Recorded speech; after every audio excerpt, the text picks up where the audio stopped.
And he turns on music. What's going on, everybody? Welcome back to the Contemporary Comrades. Very abrupt, very abrupt, very abrupt there. We are back after a bit of a break. It's been a while for us. But we got some topics for you guys tonight. I mean, and that is a shock coming from my mouth to y'all's ears. I thought we'd come on here with literally nothing to say, like usual. But we actually found some topics for this night specifically. You know? I mean, y'all are going to be blown away by this. To my left, we got the ever industrious, the ever illustrious, the ever whatever word I can think of to rhyme with ustious, Heavy J. Sorry, my left. What's up, everybody? Sorry, go ahead. I just was saying what's up. You shouted me out. I had to say hey. Yeah, the proprietor of the Comrades himself, our big man upstairs. And to my right, we've got the owner and proprietor of his own channel, of his own lifestyle. We got the half-ass man. It's Cord. What the fuck? Bruh. Hey, what's up, Adam? Hey, look like hey, yo, I'm digging that fro you got on too, bro.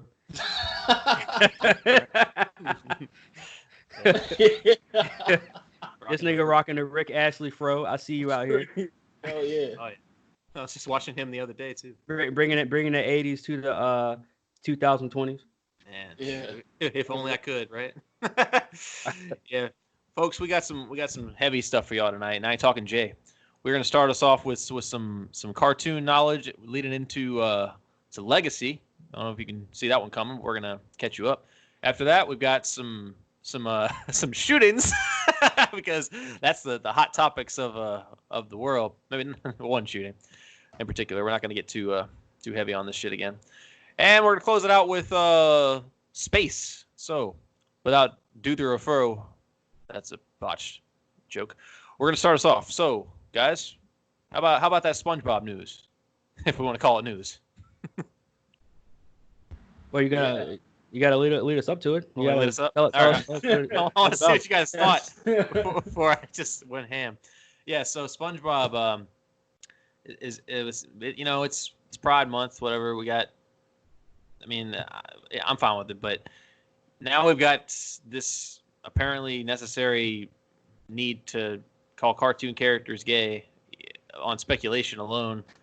I mean, I know fiction works as it works. Like I'm fine with having characters of any orientation if they're introduced properly, and then if we've got build up, and if it makes sense in the course of the world, what have you. I'm not against it. I've got a few written myself.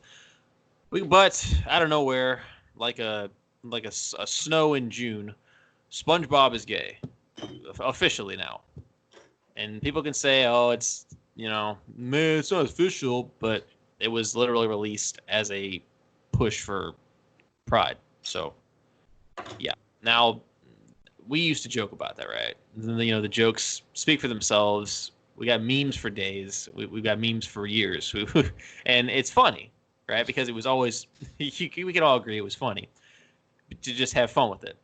That's the point. It's about subtlety. It's about going back to childhood for a minute to have a joke with your buddies. But now it's for some reason necessary to make this official. It's like, how do you guys feel about that?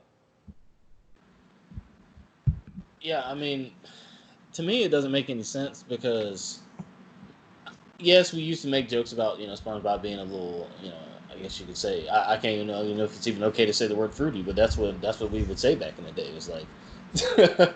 SpongeBob was a little colorful. You know what I'm saying? And but one thing he did was chase Sandy Cheeks around. Yeah, So Chase. So at the same time, I mean, looking back, all the gay subtleties in SpongeBob, in my opinion, were sort of propaganda. Yeah, I mean, he has a high-pitched voice. It's the same thing that every station, Nickelodeon, Cartoon Network, Disney Channel especially, do to kids and kids' minds in their television. Because remember, television is a Nazi invention, right? Yeah. So, yeah, but I mean, to keep it back, to take it back to like, I guess specifically the SpongeBob being gay. I mean, at this point, I'm not surprised. that they're now going against what the original creator wanted, which was SpongeBob to be as he was, but now they're making him gay to appease to, I guess, whatever needs to be appeased to right now, whatever you want to call it. And I'll get to the creator, Corn. Yeah, before you get to that part, I do want to say, like, this, I know I always say, like, nothing's going to surprise me. Nothing that happens anymore is going to surprise me or shock me. Yeah. This shocked me. This was surprising. Because, first of all, I keep forgetting it. This is Gay Pride Month, whatever. It is what it is. Again, nothing against, gays or anything. It's just, there are more important things going on in the world right now. I'm sorry that I forgot it was Gay Pride Month. But it is Gay Pride Month, and they decided to say, hey, SpongeBob is gay. SpongeBob is all pride and blah, blah, whatever. When I was a kid, and again, a lot of things went on in my head, but a lot of very obvious things didn't because of the way I was raised and the way things that my mom taught me of, what to be aware of and what to look for and situations and stuff like that. SpongeBob was not one of those things where I thought, oh, he's gay or anything like that. Now, not by any means that I think SpongeBob was masculine or anything, but you don't have to be, super masculine. And you also, you don't have, just because you're not masculine doesn't mean that you're gay either. Sure. But, I looked at that and I was like, holy shit. The older we got, the more, it's the same thing with Hey Arnold. You look at that whole entire show, you go back and watch that show as an adult, it is a totally different show than when we were kids. Yeah. Same as shows like Kenan and Kel, same as shows like Rugrats and stuff like that. Again, I wouldn't want to say that there's like some kind of, propaganda or any kind of, them trying to push that or, any, a deeper message with SpongeBob. I'm not on that train. But, however, SpongeBob has some red flags. We'll just say that. And I think that it ruins, for me, it's unfortunately, you're going to hate me for saying this, Adam, but, and Jaron, I don't know if you watched SpongeBob, when we were kids, but yeah, man. Holy shit. It really, I cannot go back and watch SpongeBob. And it's not because he's gay. It's just the fact that I had this perception as a kid watching this show. Right. And now 20 years later, you want to give us a completely different perception and saying that, at least to me, it's a completely different perception because I didn't think he was gay. I didn't think he represented gay people or anything like that. I just thought he was just a weird guy. And I thought that, in some ways, to me, I don't really relate to cartoons. There's only like a handful of cartoons that I actually could really relate to in terms of personalities and stuff like that and kind of like live vicariously through them. Naruto was one of them. Oh, yeah. SpongeBob was another where I was like, oh man, I kind of like SpongeBob, cool. And then I found out, well, I wouldn't really. Can we even use the phrase "found out" that he was gay? Because is this a real thing? Is this a real thing? I think it is because you're being told something, bro. Like, no, but I mean, is this official? Like, or here's the like a Twitter thing. Let me get to that. So they just pretty much gave out a picture with him in the rainbow font alongside two other gay characters. The thing about that is that those characters, at least I know one of them for a fact because it was the Avatar sequel, was established as gay or at least bi through the show's writing. Okay, SpongeBob was not. So honestly, what we're doing here, and it's funny you mentioned not going back. What we're doing is taking this from a producer's mouth that didn't even create SpongeBob. So it's really up to your interpretation if you want to take this as fact or not, because I personally don't want to. Because like Jaron just said, he was after Sandy to an extent. We saw signs of them being like the hinted couple, even though it was a fucking squirrel and a sponge. It was still, funny. Just like the same how Pearl was Mr. Krabs' daughter. Like that made no sense either, but we still like believed it. It's just weirdness. Like I feel like that was more or less what we were intended to believe, like the world they were trying to build in a comical way, because it was a comedy at the end of the day with some world building. Like I honestly don't feel like we need to take their need to push, the time of the year it is as fact. I have no problem going back and enjoying SpongeBob the originals, back when the show had good writers, because that was my childhood. Like you can't take it away until you actually take it away. Like all they could really do is go back and like insert more shit. Like they can actually alter it, like the way Disney is altering their old movies now, and ruining them. If Nickelodeon decided to do that, they could ruin it. They could make me not want to go back. But as it stands right now, I'm not going to let this make me hate SpongeBob because I wouldn't hate him anyway. I just feel like this is just stupid. Like it doesn't need to be, because the jokes and the things we talked about growing up and like the hidden messages, like, you know, like it's fun. Like it's meant to be subtle. You mentioned Hey Arnold, dude. There was all kinds of good messages in that show. In Rugrats, even like now we relate more to the parents on those shows, and it's funny to go back because we can appreciate the actual deeper messages.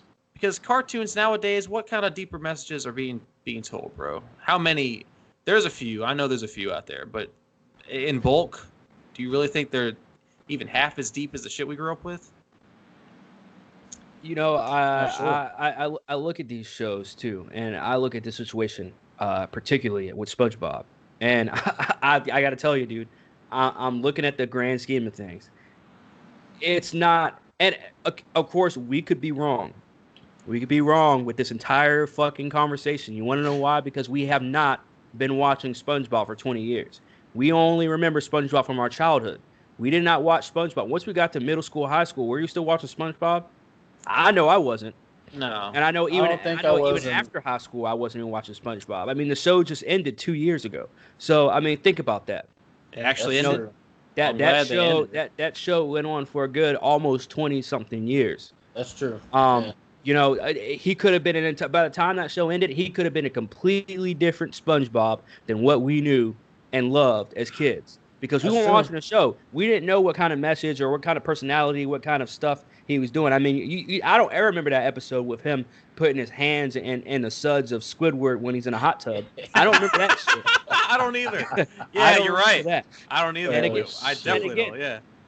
Again, you know, I want to go back to the bigger picture as well. Is this? I do not, and I'm telling you right now, and I'm not even gonna explain myself because I shouldn't have to explain myself every fucking episode about how I'm not a homophobe or anything like that, or I'm not anti-gay or anything like that. Be what you want. Yeah, freedom. That's what I believe in. Freedom Right? Straight and up. love. Be whoever you want. For Love sure. who you want.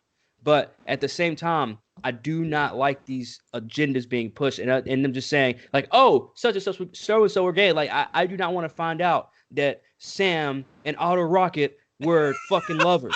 I don't want to find out that Kenan and Kel were fucking Yep. lovers. I Yep. don't want to Right. find out that Tommy and Chucky were fucking lovers. Yo. Like, I mean, come on. Like, I do not. And you know what? I don't put it past this day and age. I do not put it past this climate that we're in, where they just want to start making shit up. I mean, I'm surprised they didn't make Aladdin gay. I'm surprised they're not going to make Mulan fucking fall in love with a chick this time I mean, instead don't of speak too soon. Oh yeah. and live action movie. Don't. You know, or maybe Wonder Woman might have a secret love with Cheetah or somebody. You know, I who can see knows? that. I can see You know, that easily. I don't like this whole agenda pushing. And again, this is something that we are going to see happen more and more. More shit's gonna come out saying that some of our most beloved characters stood for LMNOP. It's gonna happen. It just is. There's nothing we're gonna be able to do about it. Yeah, man. And yeah, bringing up old shit like the cartoons we grew up with is just unnecessary. And you know why they do it? It's because those of us who grew up with it are now adults. They know that. They know that most of the people who used to watch this stuff are now standing for something, or either they're either on the fence or they're on one of the sides, right? So they know that their majority rules, right, of who's going to be talking about it in the comment section of wherever they post it is going to have something to say about this. Like most people are not just going to brush it off like we might. So yeah, they know it's going to stir shit up. It's going to bring back old nostalgia combined with new agenda. And when those two things mix, it gets bad. It gets ugly because nobody knows what to do with their fucking emotions when you got your old memories mixing in with shit that is actually warping them, right? And so what are you going to do? You got to either just brush it off or you talk about it on a fucking podcast. So, yeah, I mean, and me personally, I don't want this to ruin my memories. So I'm not going to let it. Again, you just said we haven't watched SpongeBob in a while. I stopped watching it probably about like season 5 or 6 when it just started sucking. It wasn't because it probably was because I was getting older, but I was still watching like animated shows all the fucking time. Because some things don't age, like Batman animated series, always good. So it really wasn't just because it was a cartoon, is that it started to suck. But that's just me. So yeah, I can't say what SpongeBob the new episodes were like. Like the fucking the where he's in Squidward's bad with him. Whatever he was doing, you know, like who cares at this point? At least I don't. So yeah, I'm not gonna let that ruin my memories. They can push whatever they want, and they can bring up old shit like you just mentioned, Rocket Power or whatever they want. They can do it if they want to. They really want to, and 'tis the season. So if they really want to, bring it up and really want to get people fired up and make the world crazier than it already is, they're gonna. So Corey and Sean, we really lovers from Boy Meets World. Drake and Josh, we really love it. Like I can totally see this shit. Despite them having girlfriends on the show. Yeah. Despite SpongeBob being implied to be with Sandy on the show. Yeah, it doesn't matter, bro. If they can, they will. You know what I did? You know what I did when I first saw that post of SpongeBob being gay? I did exactly this. Yeah. I swear. Straight up. Yeah, and it goes along with that whole theme now, which is just let's just rip and replace. Let's just replace everything that was once at least understood and replace it with something that only suits clearly not the majority of people.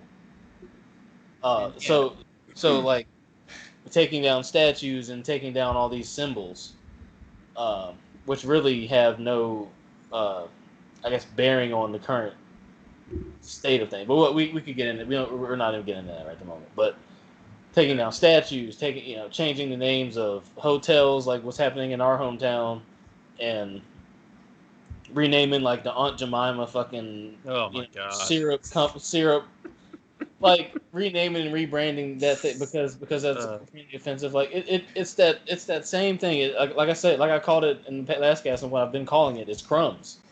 All it is, it's we're being dropped this fucking breadcrumb trail straight to a fucking fire pit, and everybody's just like, oh shit, you know what I'm saying? Just going from one to the fucking other like that, and it's, I know where the fucking shit's gonna end at, or at least I think I know where the fucking shit's. Where's it gonna end?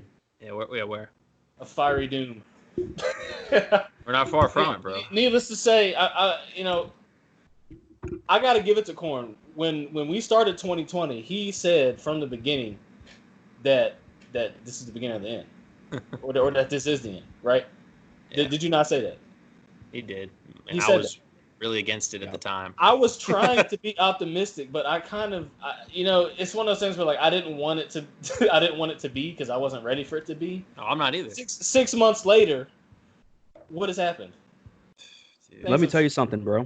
It's worse than ever. Again, I know I mentioned this 120 million times, but I have the words hope and faith tatted on myself. Again, You think I want the world to end? For sure. You think I'm ready for the world to end? Hell no, I'm not ready for the world to end. I still have tons of living to do, even though I feel like I'm going to die at a young age, but that's just me.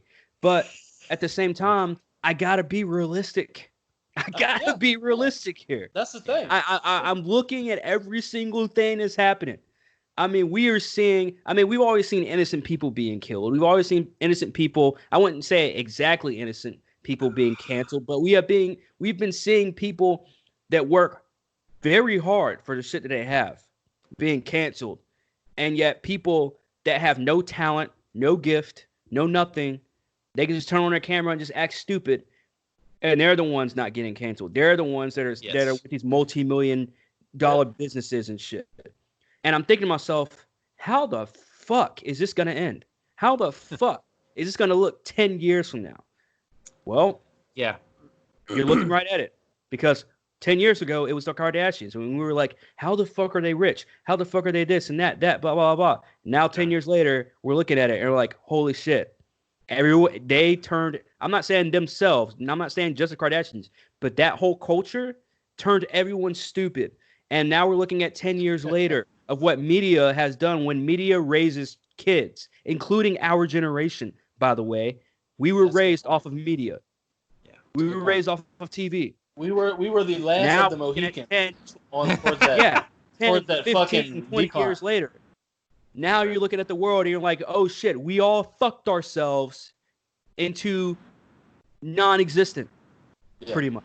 Yeah, bro. Yeah. Yeah. I Really can only has got- imagine what kids who are like 10 years old right now, how life will be when they're like our age right now. Late 20s, early 30s, you know what I'm saying? Like, I can only fucking imagine what that would be like. It really is just getting harder and harder to, like, not only coexist, but just to carve your own path. Honestly, to carve out what you really want, because you will now more than ever. You can't really be unique. You can't. You have to pick a side. You have to stand for whatever the majority seems to want you to stand for, or else they're going to come after you. In one way or another, this is going to come back to bite you, and it sucks a lot. Because especially now, man, like we talked about this in Corn's half-ass episode. Go check that out, you guys.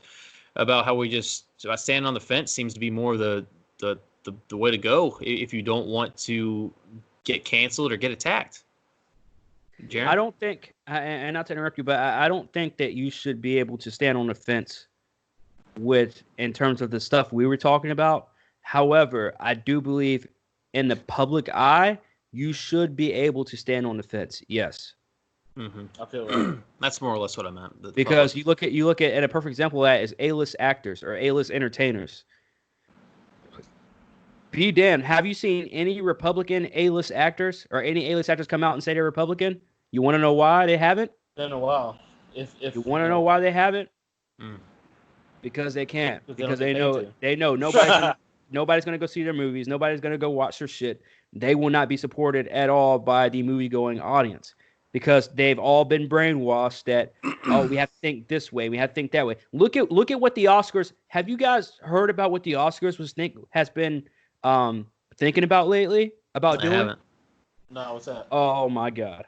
Well, Good thing you got a guy that studies film, because the Oscars is thinking about this is per 4 days ago. I want to say they came out and said that they will not consider that they were thinking about not considering a movie for Best Picture unless it includes diversity. Wow. This came straight from the Academy Awards. Wow. Yeah. And Corn, you wonder why I get mad about race swapping in comics, in comic book movies. That's exactly why I get mad about it, because before long it's going to be just like you cannot go without it. That's why I get pissed about it. And again, I love diversity. Obviously, Sure. You have to be a terrible human being to not like diversity. But that's just my own opinion. But I enjoy diversity. But at the same time, you should not force diversity in terms of you can't win an award unless it includes it. And I think that's just not the right way to go about things. But so I figured I'd give you guys a little piece of information of what is happening in the entertainment industry right now. If you won't even call it entertainment anymore. It's still entertainment. In a different way, I suppose. If you still buy movie tickets and you still watch videos on demand and stuff, it's still entertainment. It's funny you mentioned movies. Earlier today, I saw a new leak about James Bond. Remember we talked about that in an earlier episode way back on SoundCloud about we were worried about James Bond. Well, they are some news is arisen. So they are going to make sure that James Bond is a father to a daughter now, and honestly becoming less and less of a playboy. Yeah, because now he's more grounded. That's going to be in the new movie. Yeah, and then not to mention the female replacement, of course. Did we mention the female replacement? It must have slipped my mind. I still disagree that he's going to be replaced.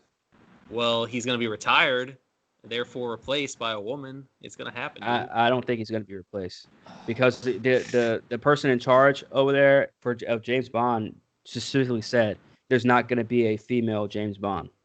There will not be a female James Bond. I guess we'll have to wait and see. But yeah, dude, I know for a fact not for a fact, but I read about this and watched a video about it that he's gonna have a daughter now, and because I couldn't do son, right? So he's gonna have he's gonna essentially be turned into a stay-at-home dad.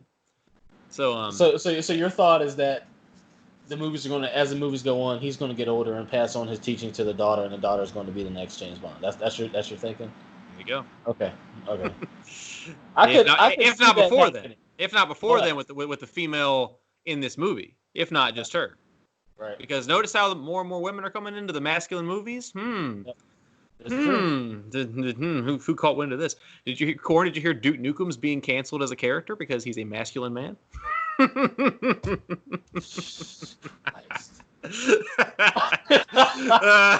don't know with that heat tonight, bro. Hey man, and this wasn't even part of our 3 core topics. Is Duke Nukem no? Is he really being canceled because he's a masculine male, or like what's the actual reason? Are they just saying masculine male? Why do you think? Well, what are they saying? He's problematic.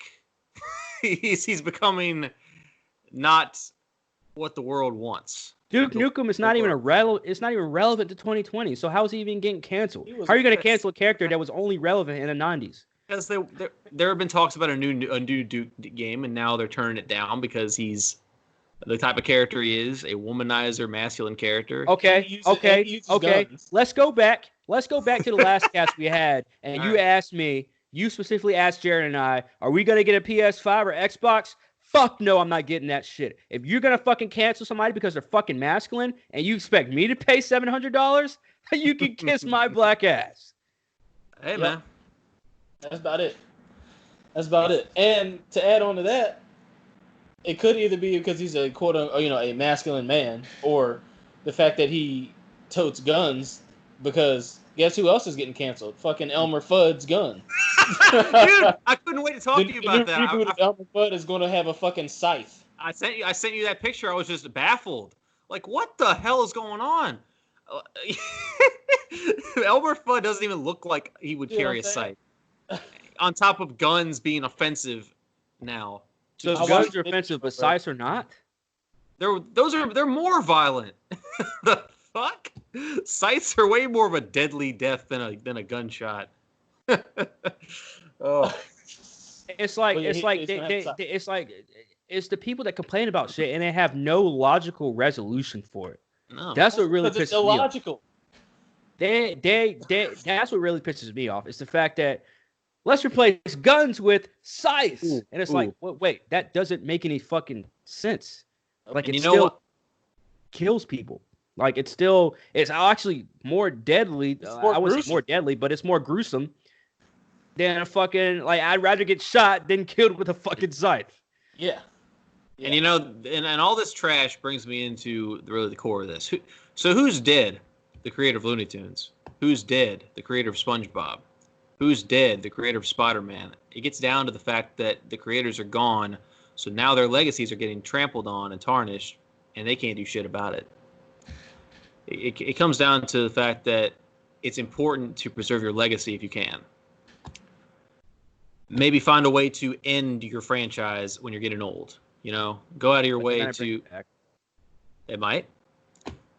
Maybe find a way to copyright your franchise and pass it on to someone like a relative. I'm talking about solutions to this shit. I'm talking about solutions to having childhood and memories butchered. What can we do about it? What can we really do about it? Because that Steven Hillenburg, SpongeBob's creator, requested they never say he's gay, and also requested they never do a SpongeBob spinoff. Guess what's about to happen? Both those things. They are making a SpongeBob baby show, which also features Sandy, who he met when they were adults. So not only is this stupid, it's going against the canon. And so did Baby Looney Tunes. If you remember that stupid ass show, it did the same thing, but that's a long time ago. That also when it did exactly this. Had them all as babies when they didn't even meet until they were adults. But that aside, it's a stupid spinoff idea, right? So yeah, they're doing exactly what this guy didn't want, but he's dead. And money has to be made, and agendas have to be pushed. And we can't think of anything. We can't think of anything original. That's crazy. So let's just keep rehashing the same fucking shit for 20 years and more, because we can't think of anything new. Can I say something real quick? Yeah. Please. All right, guys. Please. Copyright issues. Can I go into that real quick? Yeah, so this is why I also don't get hung up on legacy. And it took me a long time because my father taught me about legacy. My grandfather taught me about legacy. But it took me about 25 years. I think when I was 25, I started realizing, I was like, yeah, I'm not on the whole legacy thing. Because Here's the thing. Let's say you break a record. Somebody's eventually going to break that record, and you'll be forgotten, whether it's 50 years from now or 100 years from now. I'm not saying you shouldn't go out and try your dreams. Obviously, I'm somebody who moved to Florida to follow my fucking dreams. But I'm still not hung up on the word legacy, or the thought of legacy. Because when you're a creator, it's the same thing with music. 50 years after you have created that very thing and you're going on, let's say like you're dead, all it takes is 50 years for someone can legally reboot it, make a spinoff or something like that. Yeah. Same thing with music. Somebody can go back and make another song of Jimi Hendrix. Somebody can, at 50 years from, I guess 47 years from now, somebody can go back and make a remake of Purple Rain without being sued. It's very, the whole copyright thing is very blurry. That whole line is very blurry. That's why I don't get caught up on legacy, because someone is eventually going to find out, especially in this day and age where everything is so accessible. You can go back and find a random ass movie made in 1932 and remake it now. And somebody will. Mm-hmm. Because in this day and age, you can go back and do that shit. So I feel like 50 years from now, when and I'm not saying like, Adam, you got your comics. Me, I've got a career in entertainment that I want to do, you know, and wrestling or whatever. But at the same time, I'm not there to set records or anything like that. I'm there because it's something that I love. Right. And that's the reason. Now, and I'm not saying people shouldn't believe in legacy. I'm just giving you guys the reason why I personally don't believe, and I'm not too hung up on the term legacy or being a legend, because eventually your record is going to be passed eventually. And I'm not saying you shouldn't strive to break records, but you shouldn't be hung up on just that. Do what you love.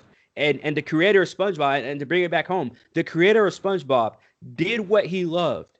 Now that he's dead and gone, he can't control what these I'm not even gonna say the word, but he can't control what these pieces of shit are gonna fucking do.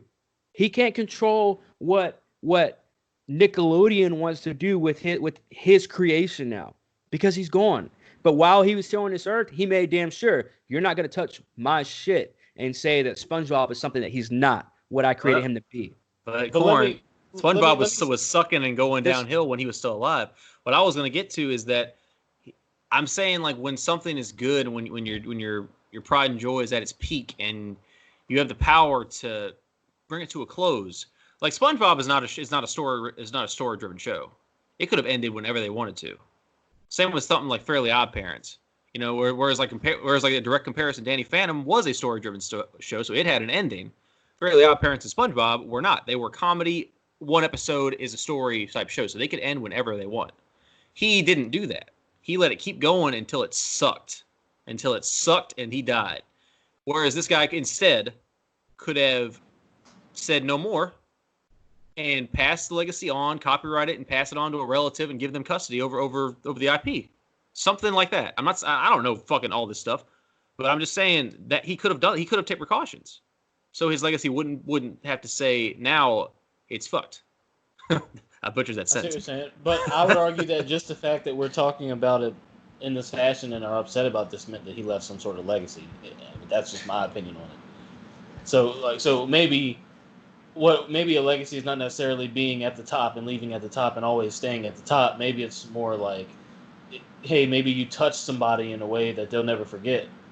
Maybe that's all the legacy that you need to leave. You see what I'm saying? So maybe, I mean, that's my definition of legacy is that it's not necessarily you were at the top and you remain at the top like for all of eternity. Like that's just like that to me. That's just being the best. Yeah. That's not necessarily a legacy, but for my definition of legacy is probably is more along the lines of like, you were able to be genuine and you were able to leave a mark on people, and whatever that mark was in whatever you did, whatever your craft was. You know what I'm saying? Clearly his craft was creating, a cartoon, and he did well at it, because we're still talking about this shit to this day. We still laugh at fucking SpongeBob. SpongeBob made a resurgence. Really, it never died, but yeah. I mean, especially with the memes and shit from like the episodes back in the day, like The memes are a lot To funnier me- than the current show. I mean, probably so, but Yeah. I haven't watched that shit in, like I said, in years. But I mean, he left. To me, he left what I would say is a legacy because he touched a lot of kids' lives, and a lot of kids grew up watching that shit. Even when we thought it sucked, that's all that some little kids knew, and they sure probably liked it as much as we liked what we liked back in the day. So That's true. That's true. When you're growing up, you can't judge quality because it's all you. It's all you because have. that's all you know. You see what I'm saying? So And the same can be said for the Looney Tunes guy and Stan Lee and whoever else was behind that. Yeah, and I agree. They left their mark. Me personally, I'm just saying that when it came to and they were seeing progress, seeing their quality drop, if they even cared. That's another thing we got to put in perspective because they're so wealthy and successful. They might not have given a shit anymore. They might have just been like, okay, it's not my problem anymore. I did my thing and I'm out. But that's another thing I was going to get to is if you care enough about the future of your IP, you should fight for it. You know, like maybe make it so that someone can't come along and just say, I'm going to take it. I'm gonna start putting political agenda in this cartoon. You know, make it so someone can't. That's what I would do. If there was a way, I would find one. But I'd say a point you made earlier when you said that you're like, what if they leave it down to a relative or something? I can tell you right now, there have been plenty of quote unquote legacies that people have left down to their children, grandchildren, nephews, nieces, cousins, it goes to shit, baby mamas and they shit like ruined that. And they, not that they necessarily ruin it, but they get somebody tries to cut them a paycheck, and they look at it and they say, "Yeah, you know what? I'll trade you this entire legacy Yep. for this Okay. $20 million paycheck." Yeah, I think I will. And you know what? I don't fault them for that because hell, yeah, again, I'm not too big on money, but I'm big on the things that money gets me. So yeah. But I you know what? I want to play a Would You Rather really quick for you guys because we play Would You Rather a lot, but it's usually like on adult. Yeah, we always do stuff. some wild shit. we do some super ones. It's usually on some wild shit. I was doing But- about Bigfoot. But I want to do a logical Would You Rather really quick. Yeah. Okay, right. Can I do that for a second?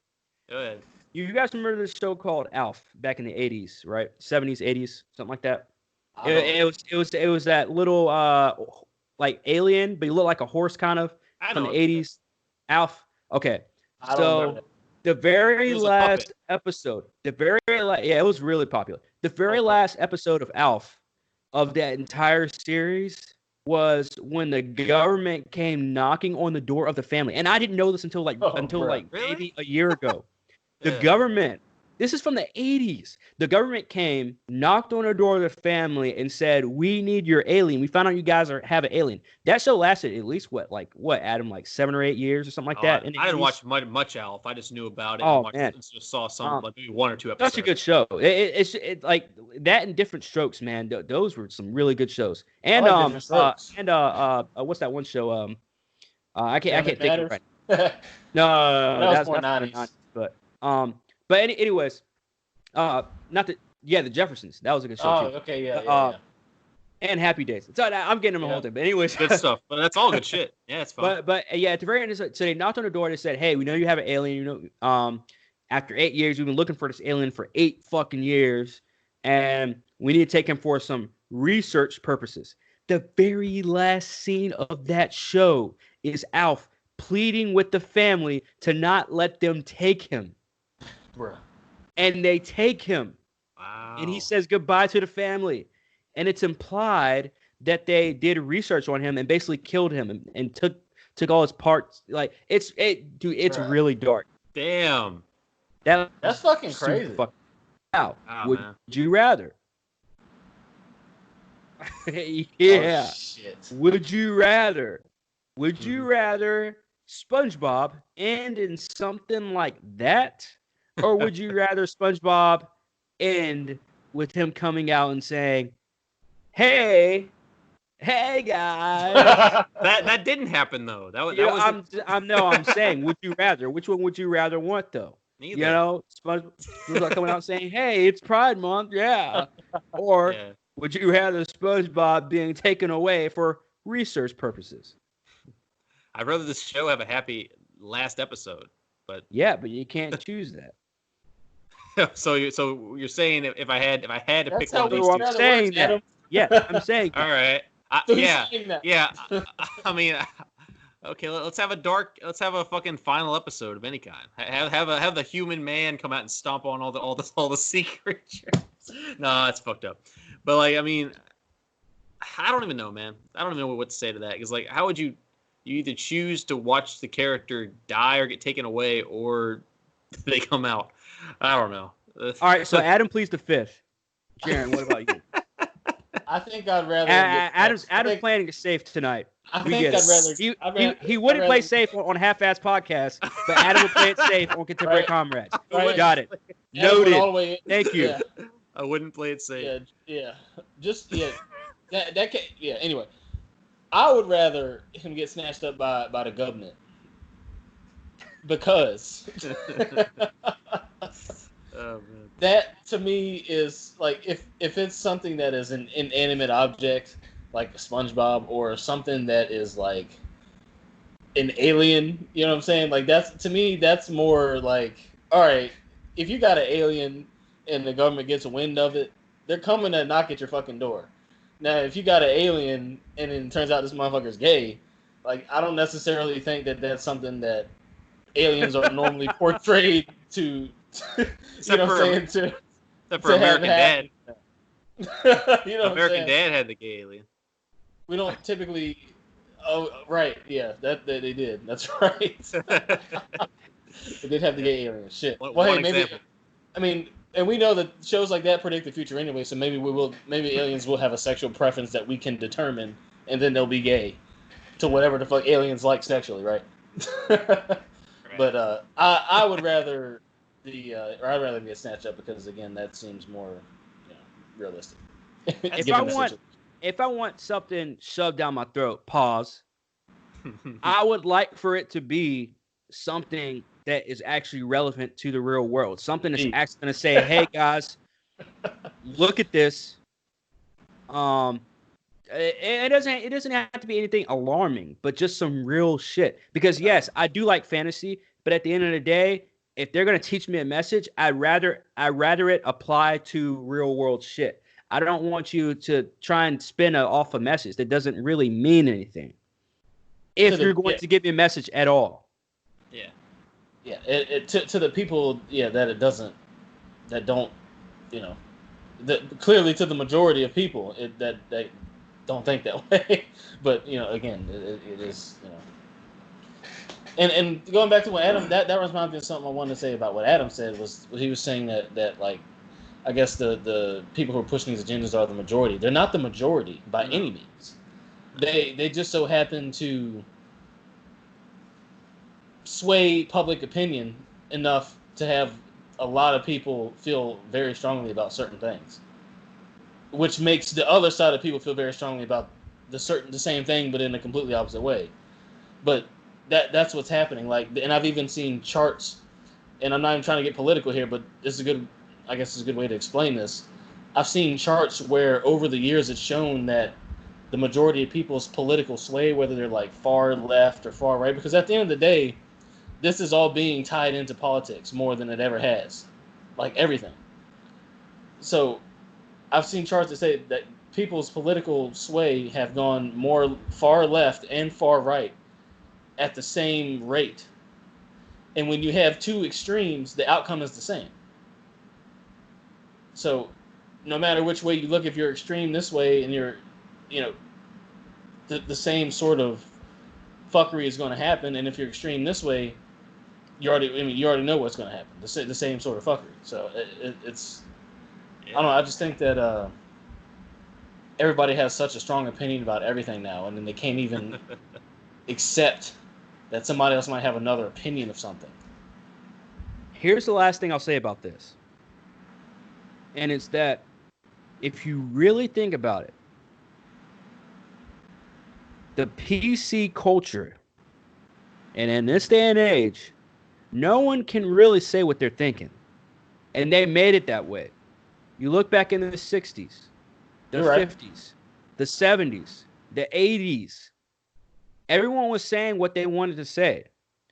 And the government was paying attention to it. Media was paying attention to it. Media was capturing it. You're right. But then now in the 90s, and then in the 2000s, and then the 2010s, and now we're looking at 30 years later. 30 years later, we're looking at it, and we're saying that nobody can really say what they want to say. No one can really put out their own opinion. Everyone has to go. If you go against the grain, be damned. You're canceled. Pretty much. Yeah. As Rev says, be damned. Right. Because if you go against the grain, your life is over. And it's gonna get to the point, and you know what? We've been predicting the future since day one on this fucking podcast. Since day one on this fucking podcast. No other podcast has done this. We've been predicting the fucking future. For real. And I'm gonna go out on a limb and say this, because I'm pretty sure I probably said this before, anyways, on here. But it's gonna get to a point where it's gonna be against the law, against the fucking law, to put out your own opinion, to go against the grain, verbally. Yeah. It's going to be against the law to say that oh, I disagree with such and such, and we know what such and such, what a handful of those such and suches are. Yep. I disagree with this, and I disagree with that. Not saying that we're necessarily homophobic or transphobic or whatever, but people have certain views. Yes. And now we see, you go to social media, nobody's putting out those certain views anymore. And the people that are, their careers over like that. Oh yeah. Their image over like that. Their image stomped on like this. And if you want to, it's not from anything evil or illegal. Like, I can totally see. Remember, we talked about the Hartley Sawyer guy from last week, from Flash. Yeah. That actor that was saying all that fucked up shit, right? I totally understand that. But if somebody came out and said, you know, I don't agree with this, or I don't agree with that, you know what's gonna happen. We all know what's gonna fucking happen. Yep. We're never gonna hear from them ever again. Gosh, man. And you know what? Nobody can. No, I mean, think about it. Nobody can really speak their true mind on social media. Not just social media, but in person. You can't even fucking do that. You can't go to work and say, I don't like this or I don't like that. Nope. Well, you can amongst those that agree with you, but good luck finding. If you want to keep your job, you can't, or you can say people will agree with you. Not others. There will probably be more people that agree with you than you think. But no one's gonna come out and nobody's gonna come out and say that. No one's gonna come out and say, I agree with that guy. Yeah, somebody with no profile picture of their real selves and no real name probably will. Yeah. That's exactly right. Right. But no one on Facebook with their real face and has their family and all their shit is going to come out and say, I agree with that. I totally agree. We shouldn't let such and such happen. We shouldn't let this happen. These statues shouldn't come down. You know, I mean, now we see that. We see that happen, but that's right. Something different. Eventually people are going to be illegal for that to even happen. So I don't know. I feel like before no. the statues I'm talking about it's going to be illegal to come out and say that we don't agree to that shit. About the statue shit. Not statue. Hey. The whole statue thing is history be damned. Get rid of it all. I heard somebody the other day say that they wish that they're like, how come we should have local female heroes as statues since they're taking them down. It should be like local school teachers and stuff like that. What? Local RNs and CNAs, and I'm just like, what the fuck? I'm like, if any local women should be on those statues, it should be the local strippers. But I'm slaughtered. Nah, fam. That's like that movie, The Wax People, where the guy was actually waxilizing. That's not the word. Actual people and making them into wax statues. They were just nobodies, and people. And they come. It was a horror movie. They come in like, who are these people? They aren't famous. And it was a bunch of House of Wax, and it was all corpses. That was such a good movie. That was a good movie. That was such a good movie. But like the reason I bring it up about that is because it was a bunch of like crystallized wax whatever statue people for nothing, just because they were murdered. Yeah. But like in this case, I'm talking about like just immortalizing nobodies. Yeah. Essentially, it's like if I got a statue, I don't want that shit. I haven't earned that shit. Fuck no. Should I? It's like who wants that if they haven't earned it? Why would you want a statue of somebody who works at a job they hate? Hey, and this exact topic, if you've read 1984 or Brave New World, you already know. Them books were written a long time ago, and they even then laid out this shit. You got to keep in mind propaganda. The propaganda at its core has been around since the 1920s. Suggest everybody go read the book Propaganda by Edward Bernays because it lays out what propaganda is and how it is used to benefit those in power at any given time. How it influences media, how it influences politics, how it influences financial systems, how it influences like social issues. Like all these things are, I mean, I hate to say it, but they're all fucking orchestrated at the end of the day. Or if they're not orchestrated, they're planned for decades in advance, at minimum. And we already went over that in the last cast. Yeah. So it's you know what's like, funny? What's that? I was on this shit early too because I was like, I never believed in the whole presidency. You know, presidents have all the power, blah blah blah. And I was saying this back when everyone else was afraid to say it. I was saying this shit in high school. Yeah, I remember getting a neck from every black person on the football team and Adam Tibbs because I said to everyone's face, I said, "Fuck Obama." Oh yeah, I remember that. He doesn't have any fucking power. And you know what? Yeah. T-Mac was the first one to neck me. Then was Daquan. Then it was fucking Fonzie, and Fonzie had no room to neck anybody. Then it was Adam Tibbs and everybody else. Oh man. And now we're looking years later, and people's eyes are starting to open up and see that presidents have no fucking leeway when it comes to the big picture. Yeah. Like this is just a small increment, and it's again, I've never read that book that Jaren's talking about, but I do recommend going to go read it because propaganda is a real thing. Again, I'm not big on that whole trend, but it is a real thing. Oh yeah, for sure. Yeah, and it was written by the creator of it. So yeah, check it out. Propaganda. It's actually a really short read. It's only maybe 160, 180 pages. I don't even think it's that, but it's real short. I think this is a good segue though, talking about governments and agendas and propaganda, and we could drill down from the I guess I don't know what you want to call them, the purveyors of government. We'll talk about who a government is a purveyor of, which is police. Yeah. And we'll get into this this most recent shooting. This one shocked me because usually when Jaren sends stuff like this, I always think, okay, it's corrupt cops. I usually think, okay, it's the government out to get the little guy. I am very shocked that this time, me personally, I'm leaning the complete opposite way.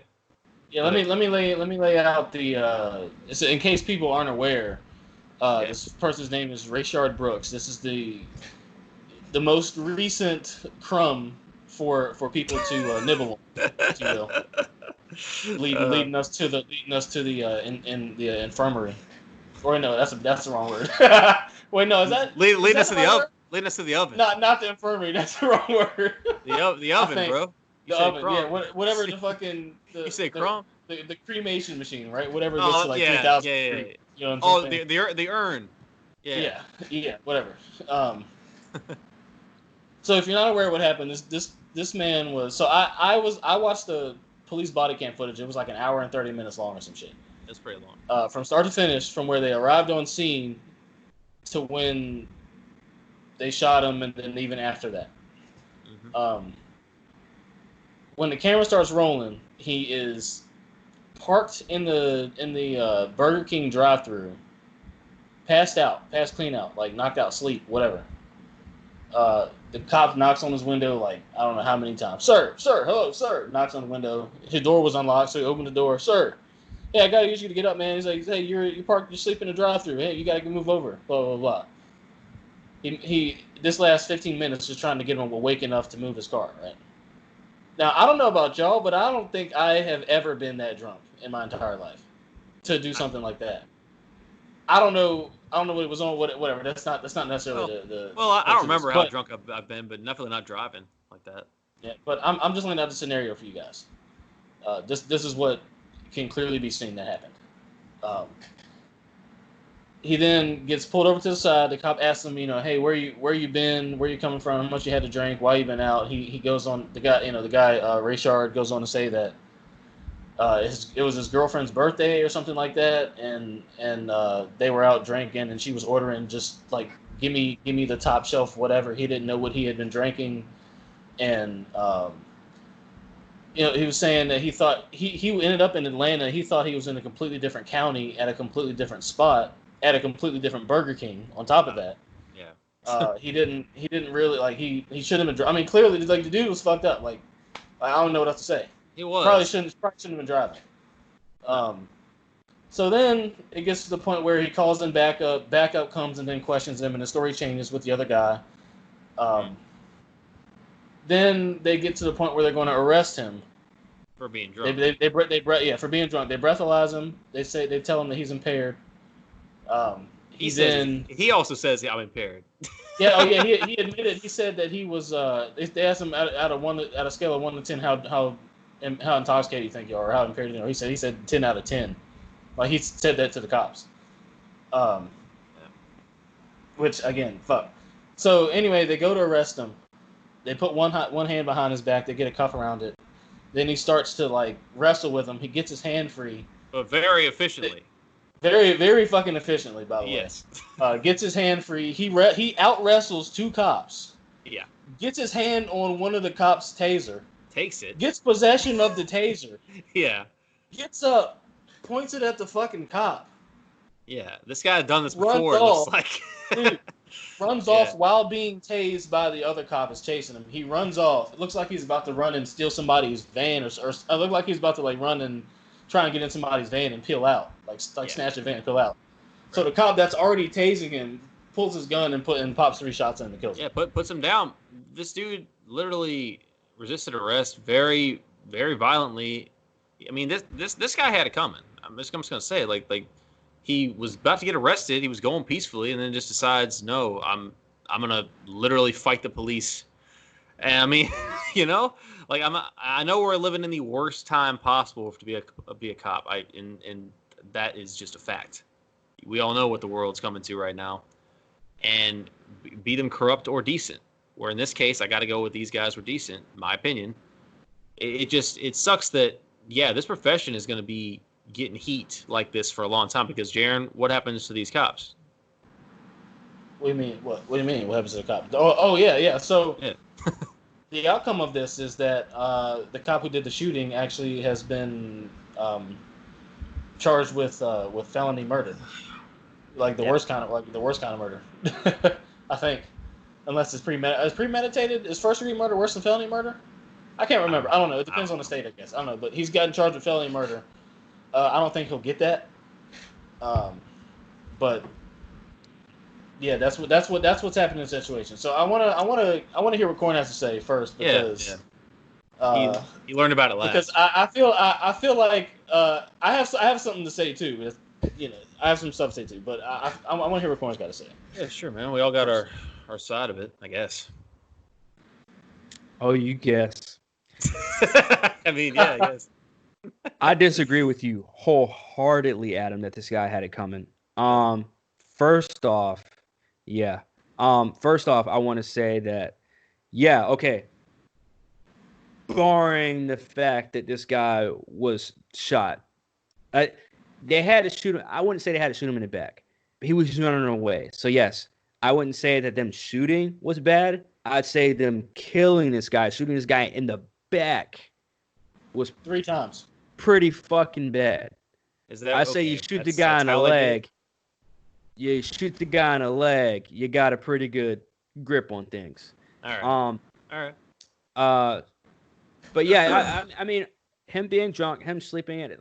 Again, I've never understood why it is a crime to sleep in your car when you're impaired because you're not driving. But again, I get that it is a law that yes, you are. What's the term? Loitering. But he was in the drive-through. Like it's one thing if you're like passed out. I mean, I don't know. I guess it's like implied driving is what it is. I thought they said that he was passed out in his car. Yeah, in the drive-through lane. If you see that part of the video, he was in the drive-through lane, Okay. passed out. Okay. Yeah. Then again, but Yeah. still, that doesn't justify him being killed. That's the thing. That's the big thing about this. This would be him fighting the cops and him being tased wholeheartedly. If he just got tased, if they caught up to him and tased him, I'd be completely 120 million% fine with it. But they shot him. And not only did they shoot him, they shot him in the back and killed him. So fuck no, I don't agree with that shit. Let me just say, I didn't know where they shot him, and I didn't know it was in the back. But he was. I thought it was just self-defense. Honestly, it doesn't even matter if they shot him. It doesn't matter where they shot him. They shot him. And yeah, they did shoot him. If you can't catch him, I mean, again, this is a sticky situation. This is also a sticky situation, but not too sticky to where it's like, oh, should they have killed him or not? No. This is definitely not a kill situation. If he had a gun and was pointing it at you, then yeah, you probably might want to shoot the guy. But here's the thing: he did have one of their weapons because he ran away with your stun gun. That's the only sticky part of this entire fucking situation. I find. I'm not gonna say he had it coming because he didn't have it coming. If he was unarmed, if he was on, and they lost, and he took their stun gun and ran with it, and they decided, oh shit, well, let's just put bullets in him instead. He also decided to attack them. First opinion. Here's the thing: he also decided to attack them when he could have just started running. You know, he turned around and attacked them. And yeah, that gives them the right to attack back, bro. They didn't have to kill him. I'll agree with you. They didn't have to shoot him. Here's the thing: I don't care. My dad was a cop, and again, you're only gonna hear this on the Contemporary Comrades. My dad told me stories about where he was like, all right, if you're gonna do the wrong thing and you think you're tough, well, I'm gonna take my gear off, and you and I are gonna fight. And again, those are stories that my dad was telling me. Again, these cops, it took 2 cops to try and take this guy down. And they thought that, okay, now that he has our stun gun and he's running away, let's take our guns out and shoot him. Again, I just don't agree with that. I feel where you're coming from, but you also got to think about when you're in the heat of the moment and you don't know what this guy might also do. You don't. You're not saying a fucking cop, dude. You chose to be in this fucking profession. That's the problem with these motherfuckers today. It's they chose to walk around with a fucking gun, dude. They chose to be in this fucking profession. They chose to be in these fucking quote unquote. I don't want to say quote unquote because they are stressful and what's the word for it? In these situations, yes. But they chose this. It's not that they were forced. It's not like going to the military and it's like, I'm going to the military to be a writer. I'm going to the military to be in a military band, and then you get deployed and it's like, oh shit, I have to shoot. No, they know exactly what the fuck they're getting themselves into. That's the thing. That's fair. You got into a fight, you got into a tussle, and you lost. Now the problem I have with the guy at that point is that he took the stun gun. Which then I feel like as a policeman, you need to run and catch this guy. And if anything, tase him. He was being tased as he was running away. That's how fast he was. Okay. Well, you got to catch the guy. He took their here's my at worst. And I still don't put an excuse for this, but at worst, shoot him in the legs. Don't kill the guy. You killed a man. Here's my thing. So I have experienced, I guess, life behind all of these assets. I've spent my time shooting weapons, especially pistols. I know a cop's family pretty closely, and I know my own experiences as a black man growing up where I grew up. So my opinion on this is probably going to be a little bit different than a lot of other people's unless you've sat there and talked with cops extensively about these types of things, unless you've shot weapons and know how actually hard it is to even aim in that sort of situation and hit somebody in the leg. Now, Garrett, granted, I'm not making excuse for anybody. I'm just saying this is one aspect. Ooh, yeah. And also, and also me being a black male in America and knowing the things that I've seen, the things that you should not do as a black man in America when you're in a situation with the police in general. Now, all right, so look, here's the thing. I wasn't raised in such a way that says it's okay to get super drunk and go and get passed out in the fucking Burger King drive-thru in the first place. No, because not at all. Because of the fact that I am black, and and black people have always known what you don't want to do as a black man is get in fucking trouble with the police. That's fucking step one, is don't get in trouble with the police. Because they're always gonna come with some shit. Or at least that's the perceived notion, that they're always gonna come with some shit, right? Now, I personally have not had any really bad run-ins with the law, but I haven't really had that many run-ins with the law in general. So I don't really have the best perspective on as far as myself being in trouble. Yes, I've gotten tickets, but I haven't actually done something like this to where I've been, almost arrested and whatever the case is, right? As far as from looking at it from a cop perspective, if I get my ass whooped, clearly 2 of them got their asses whooped. Let's be real here. He manhandled 2 cops. Yeah. And took one of them's gun, one of them's taser. Yeah, he did. And was aiming it at them while he was running away. Yeah, he was. He was going for it, yeah. If I were the cop, I would have been pissed off enough to where I wouldn't have reached for my gun. I would have ran him down and fucking did what I had to do to get my revenge on him like a man, right? But I know that they are trained to eliminate the threat, especially if you get your weapon taken from you, because you don't know what the threat's going to do. It's very true. So they are trained to do these types of things. Now, that being said, what are the police? What have we gone over in this cast numerous times? What are the police? They are an arm of the government. They keep order, right? Yeah.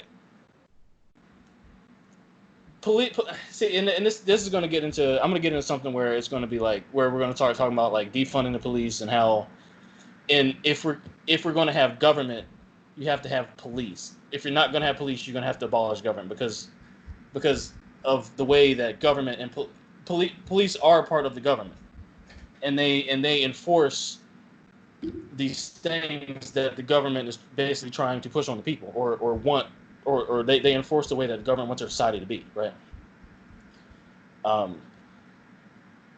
It's fucked up, man. It's fucked up. I don't think he should have died. I can see it from both sides, honestly. Like, I can see him not wanting to go back to jail and doing anything he can to stay out of jail, whether it be, especially if you're fucked up, like, if you're we found out you've already been to jail a few times, like you don't want to go back, like you're going to do anything you can to get out of the situation, no matter what, right? So I understand that aspect. I understand the police aspect of, I got my ass whooped, I'm gonna shoot this motherfucker. Because we found out he was going to go back forever at this point. Right. I mean, I don't know if he's going to go back forever, but he was probably going to go back for at least a few years if you got priors and your DUI. And they could probably throw the book at him too because he was passed out in the drive-thru. Yeah. And he's black, right? So I mean, there's nothing's fair for us, right? So again, it's a really fucked up situation. And all it is like I said, it's just more crumbs for people to sort of be like, well, hey, here's another brother down by the hands of police. Like, if you're black, you might as well just you stay away from the police. Like, I don't live like that, and living like that doesn't do anybody any good, to be honest with you. And I attribute a lot of my, I guess you could say, success with that shit from not living like that and treating everybody with respect and treating everybody as they are until I have a reason not to. And then we can get into some shit if we got to get into some shit. You know what I'm saying? But I don't lead with that because that just makes everything kind of bad. And that's kind of what this brother was doing, unfortunately, was he was leading with the fact that, fuck, it's cops, I'm going back to jail. Now, if you watch the video, the banter was friendly between the cop and the guy for most of the time. It was only until Yeah. he started resisting and took the taser that they said fuck it and went ham. I mean, to be honest, like the rest of the video was chill. Everyone went ham though, him and them. Yeah. Oh yeah, for sure. And For sure. and you know that could have had something to do with it. Maybe if he behaved a little bit more, I don't know, wildish, this could have been avoided. Who knows, Yeah, bro? like- Who's to say? The dude was clearly used to handling his alcohol. Dude handles alcohol like a champ. I mean, maybe he did after he got woken up. But I mean, she was He talking got called. good. The Burger King employees called the cops on him because he passed out in the drive-through line, bro. Okay. I didn't know he In got the called. drive-through line. It took the cop 15 minutes to wake him up. Like, dude was fucked. But then when he woke up, he was like, you know, he wasn't that. I mean, he didn't really remember half the shit he was doing, or where he had been, or where he was. But aside from all that, like, he was, you know, forming sentences and shit. And it is a very shitty situation to be in when you come that far, and you knew he was going to get locked up probably for life this time. But guy did choose to attack, man. I mean, I don't know if you can get life for a DUI, man. I really don't. Especially if you didn't kill anybody. That video you sent us about his record, apparently he was going to the penitentiary this time. Like, I don't know if that guy was telling the truth. Who knows? But, yeah, he was basically saying if he was gonna get arrested again because he had prior records. That's the thing. Yeah, that's the thing. Like, he was either losing his life or losing his life at that point. So maybe he figured he would rather go out fighting. I mean, who knows, dude? And again, that's why I said I could see that side of it. Like, if that was his thinking behind it, like, if I'm gonna go out, I'm gonna go out. Like, hey, man, I can't necessarily hate on that. All I'm saying is that he did attack and they defended themselves. But I'm not saying I wanted the guy to die. I'm saying it was a bad situation either way. It was fucked either way. He knew he was fucked either way. So I mean, yeah, I mean, I definitely don't. I definitely don't agree that he had it coming, like you said. But I mean, I made my case on it. Basically, is that like I'm saying he had some violence coming back his way if he attacks a police officer. That's what I meant by have it coming. Yeah, man. Because that's just the name of the game.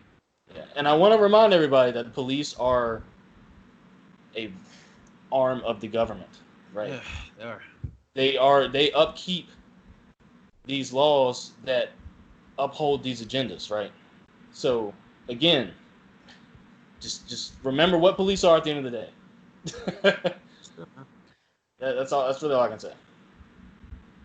I don't feel bad for these guys right. going to prison.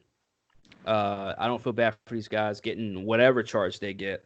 Hopefully they do get the worst charge. I'm not saying like death penalty, which obviously I probably, they've given death penalty for lesser. So that's the truth.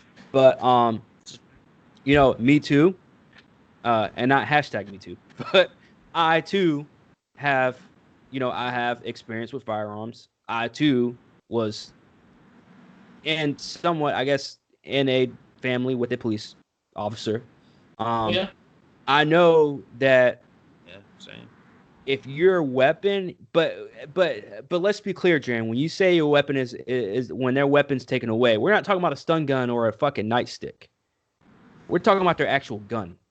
But the thing is, they classify all that as the same. That was taken away. If he got a hold of that, again, I'm all for it. You gotta kill the guy. The other guy should have shot him if he got a hold of the gun. This guy got a hold of the stun gun, of a fucking taser.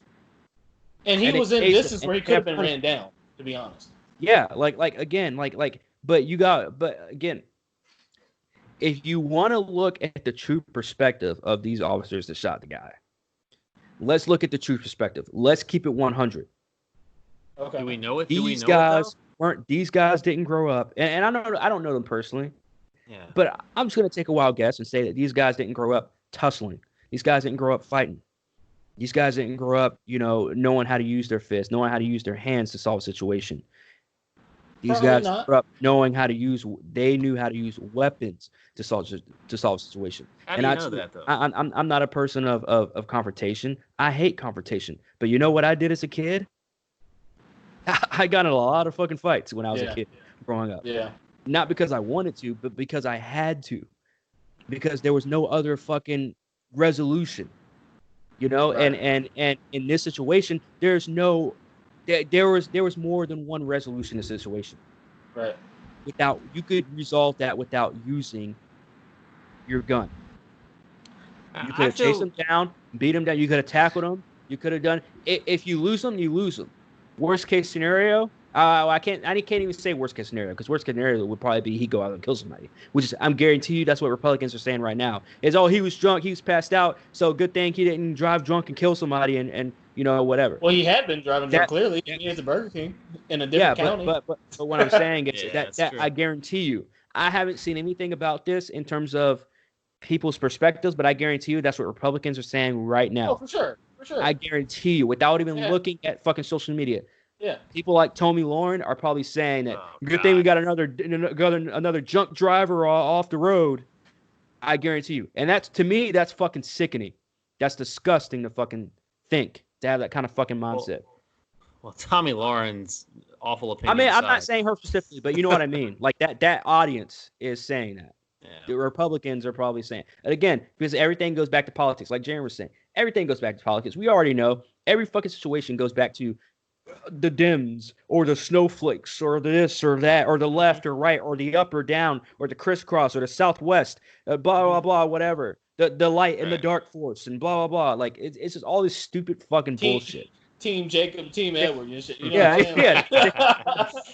There's Team Sasuke, Team Naruto. Like it's like it's no longer rights and wrong. It's whose side are you on? It's teams now.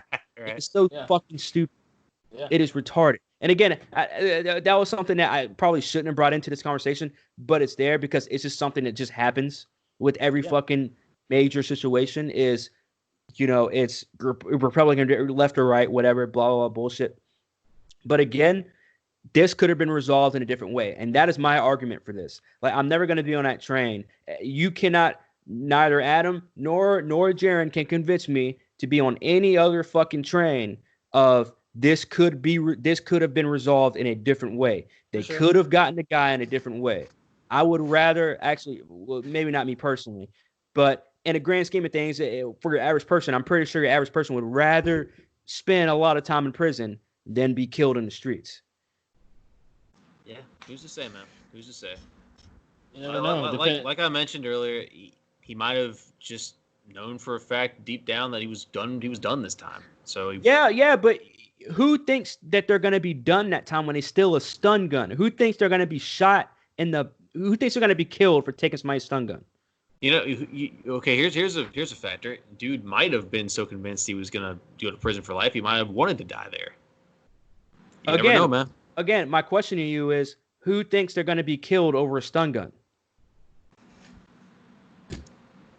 I can't answer that, dude. I can't put myself in that position because I wasn't there. But I don't know. All we have is what we saw. You just gave us the perception of what if he thought that this is gonna be it. I don't want to go back to prison. This is going to be it. My question to you is, who thinks that they're actually going to be killed over a stun gun? Maybe he wanted to fight the cops and try to take them out, and he just said, fuck it. He just said, fuck it. He was trying to get away. He didn't think he was going to be shot with actual bullets because he was running. Yeah, but he turned around and fought them, bro. Especially after all this George Floyd shit went on. I'm pretty sure people, obviously we know they're still going to kill us. But I'm pretty sure he didn't think to himself in that very moment, okay, I'm going to run and they're going to shoot me in the back of the head like I'm fucking Ricky from Boys in the Hood. Corn. Like, really? He wasn't just running. You really think? Huh? Jaron, didn't he turn around and fight? He didn't just keep running?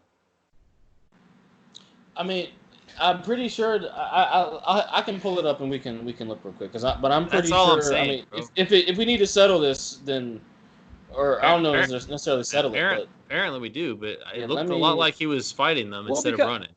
No, he definitely fought him. That's not for debate. But my point is, what I'm saying is, if the dude took the gun and ran, that's one thing. But he turned around and fought. That's another thing. I'm not saying he needed to die, but he clearly wanted violence, man. So, yeah, it's fucked. It's fucked either way. It's a fucked situation. All right, I'm watching it right now. So, I can't necessarily. I could. Shit, hold on. This is it. Just skip to the part that matters here. Clearly, dude. I'm trying to find the part. I know you just on your drive. Yeah, I don't know if you guys can see this or not. No, we can't see it. Oh, don't worry about that. Yeah, he's getting breathalyzed right now. Yada yada. Get to the part where they're trying to arrest him, and there's a tussle. Get to the part where he's already fighting. That's where what he's I'm already doing, fighting yeah. him. And he's trying to get away. Yeah. All right, so he's fighting him right now. He won't turn over. This is like kind of like a weak attack on the cops' part. So not really doing too much. That he was able to just kind of literally grab the fucking taser. Now, as soon as he grabbed the taser, now they're like going at it. He like tossed one of them. Now he's on top of the cop. Got his taser. Smacked one in the face. Ran off. He was kind of jogging. Then so when he. All right, so that's exactly what happened. So when he was running towards the red car in the video, he was running. He was kind of jogging real slow. He turned back around, aimed the taser, and shot it at the closest officer. And that's when the cop shot. Yeah. In the video. And that's okay. like the so cam Adam, what's from your the point? Burger King. You know what's my point? I mean, he turned around and attacked. It's a stun gun. Are you gonna kill him with the stun gun? Bro, he fucking somebody with armor on with a stun gun. Dude, he fucking attacked. He could have just kept running. That's the whole thing I'm getting at. That's my only point. I'm saying violence was achieved because he initiated violence. Dude could have just went to jail. I'm not saying he needed to die. I'm saying he got attacked because he attacked. Case closed on my part. That's all I have to say, man. So he got shot because he attacked. But something looked. But yeah. Wait, Jaron. He had no weapon, point, Adam? bro. Is that your point, though? Is that he got shot because he attacked? The dude didn't have his taser anymore. I'm asking, though. He could have attacked with his fists, like Jaron said, sure. But that didn't happen. Tensions were high. Emotions were high. I'm not saying this was a good thing that happened to anybody, bro. I'm saying it. Yeah, he turned around and attacked, so yeah, they defended themselves. The only reason why I asked that is because at the very beginning of the discussion, you said he kind of had it coming. So that's. I didn't mean to die. I mean to get violence returned to him, man. I'm not saying somebody needs to die, dude. I don't ever advocate. Yeah, let's kill him. I'm saying like if he would have just kept running, yeah, I'm fine with it. I'm not fine with him getting shot. No, if he got shot while running, I'd be like, yeah, fuck this. Dude, I know. I just wanted to clarify. Okay. That's all. That's all I'm saying. I'm saying if he would have just kept running, steal the gun and run, okay. Get shot, that's fucked up. Steals the gun and turns around and fights. Okay. That's another story. Now I've watched the video a few times now, especially the part where he gets shot. And if something about it just seems weird.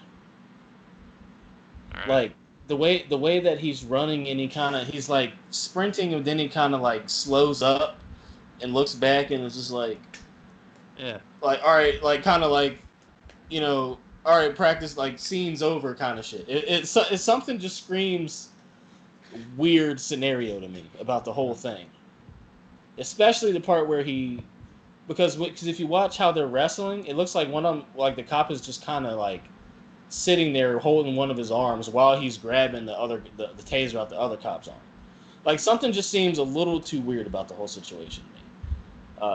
I don't know if that's just me being like, I don't know. But I'm just saying, after watching it a few times, it just seems like the whole situation just seems really fucking odd.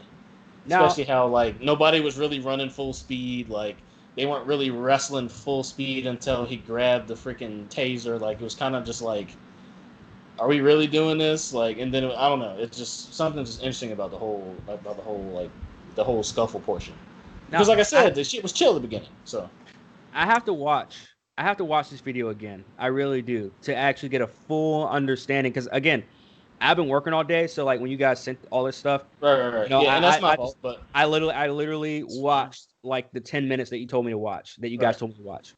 I guys, to the audience, I literally watched this right before we started recording.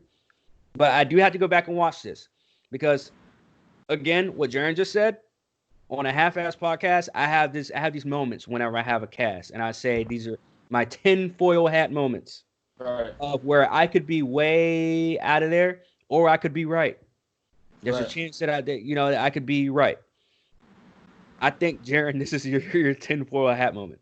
It Again, might be. I don't wanna dismiss it because you could be onto something, but at the same time, to certain audiences out there, I can't fully jump on that No, yet. just something just seemed weird about it. That's all. That wasn't the basis of my position on it. I'm just saying that's something I noticed. It just seems weird. But again, knowing what the end goal of all this shit is, clearly, even if it's not, bullshit, it's going to be used to further, X. Just like this is going to be used to further Y, this is going to be used to further Z. Yeah. No good crisis, no good, news thing goes to waste, right? Yeah. True. It's just when I watched that video and you guys told me about it, like, because I remember hearing about the story, but I don't remember like watching any footage or it. So when I watched it, I was like, holy shit. Yeah. Like, they shot this guy like in the back. Like, I'm like, fuck. Because I heard about the stun gun thing, but when you actually watch it for yourself, you're like, come on, they could have caught the guy. Like, they could have easily, and he was drunk too. Yeah, and he had stopped running. You're gonna catch a drunk guy. They had You both can kind clearly of catch a drunk guy running from you. They all kind of stopped. He ain't seem like he was in that much shape either. So you could have caught that guy. Definitely it was weird. That's what I'm saying. It was fucking weird. Like, it's possible. It is. But I mean, everyone took I guess a punishment, one might say. So it looks like there's not going to be any happy ending on anyone's side in this case. And nonetheless, riots are not going to stop. The defunding of police is not going to stop being pushed either. Yeah. The division is not going to stop, no matter what happens to these cops in this situation. Do we really think they're going to defund police, though? Let's be real. No. But like we talked about in your show, I think it might just be a few cities, and then they'll go right back to business as usual. Because a world without police and structure would be worse. But let me ask you this though: if at least you and I corner in the agreement that this is the beginning of the end, then why wouldn't they defund the police? Right? Because it would make no sense for people. Like, it's somewhat believable because of COVID. Remember in COVID, when the quarantine first started, they said that nobody was going to be responding to any calls unless it was like emergency calls because they didn't want to put the police at risk. Exactly.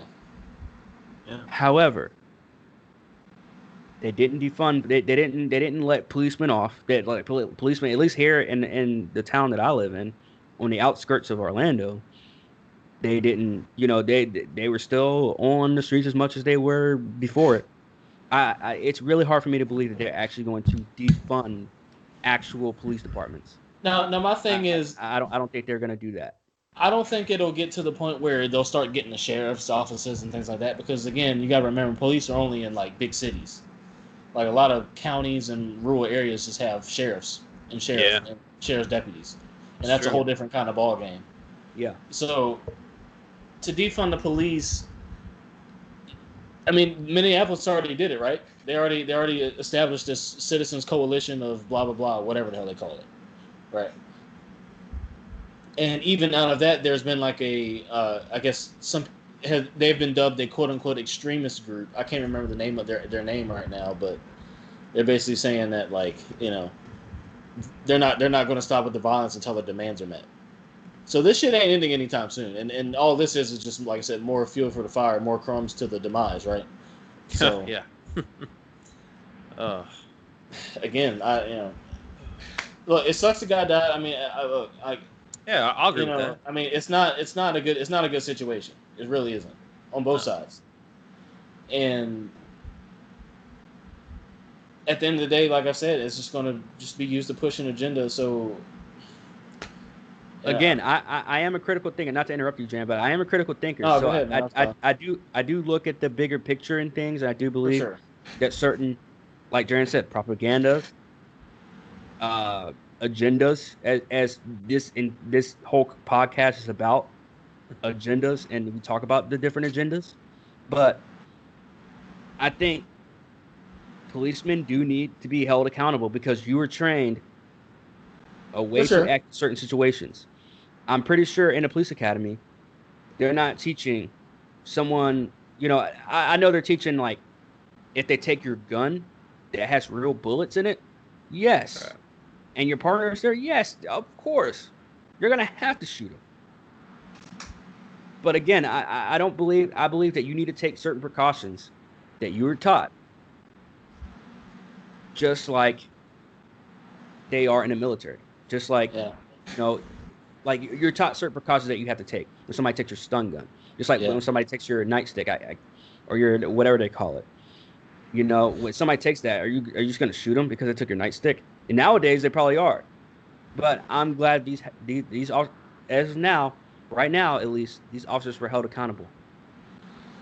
Yeah, and that also brings me to another weird point about the video. I don't know what you said that reminded me of this, but I was I was at a park after hours with somebody, and I remember this story. and more police showed up then than when this situation where this guy was quote unquote endangering the public, drunk in public, passed out in a drive-through line.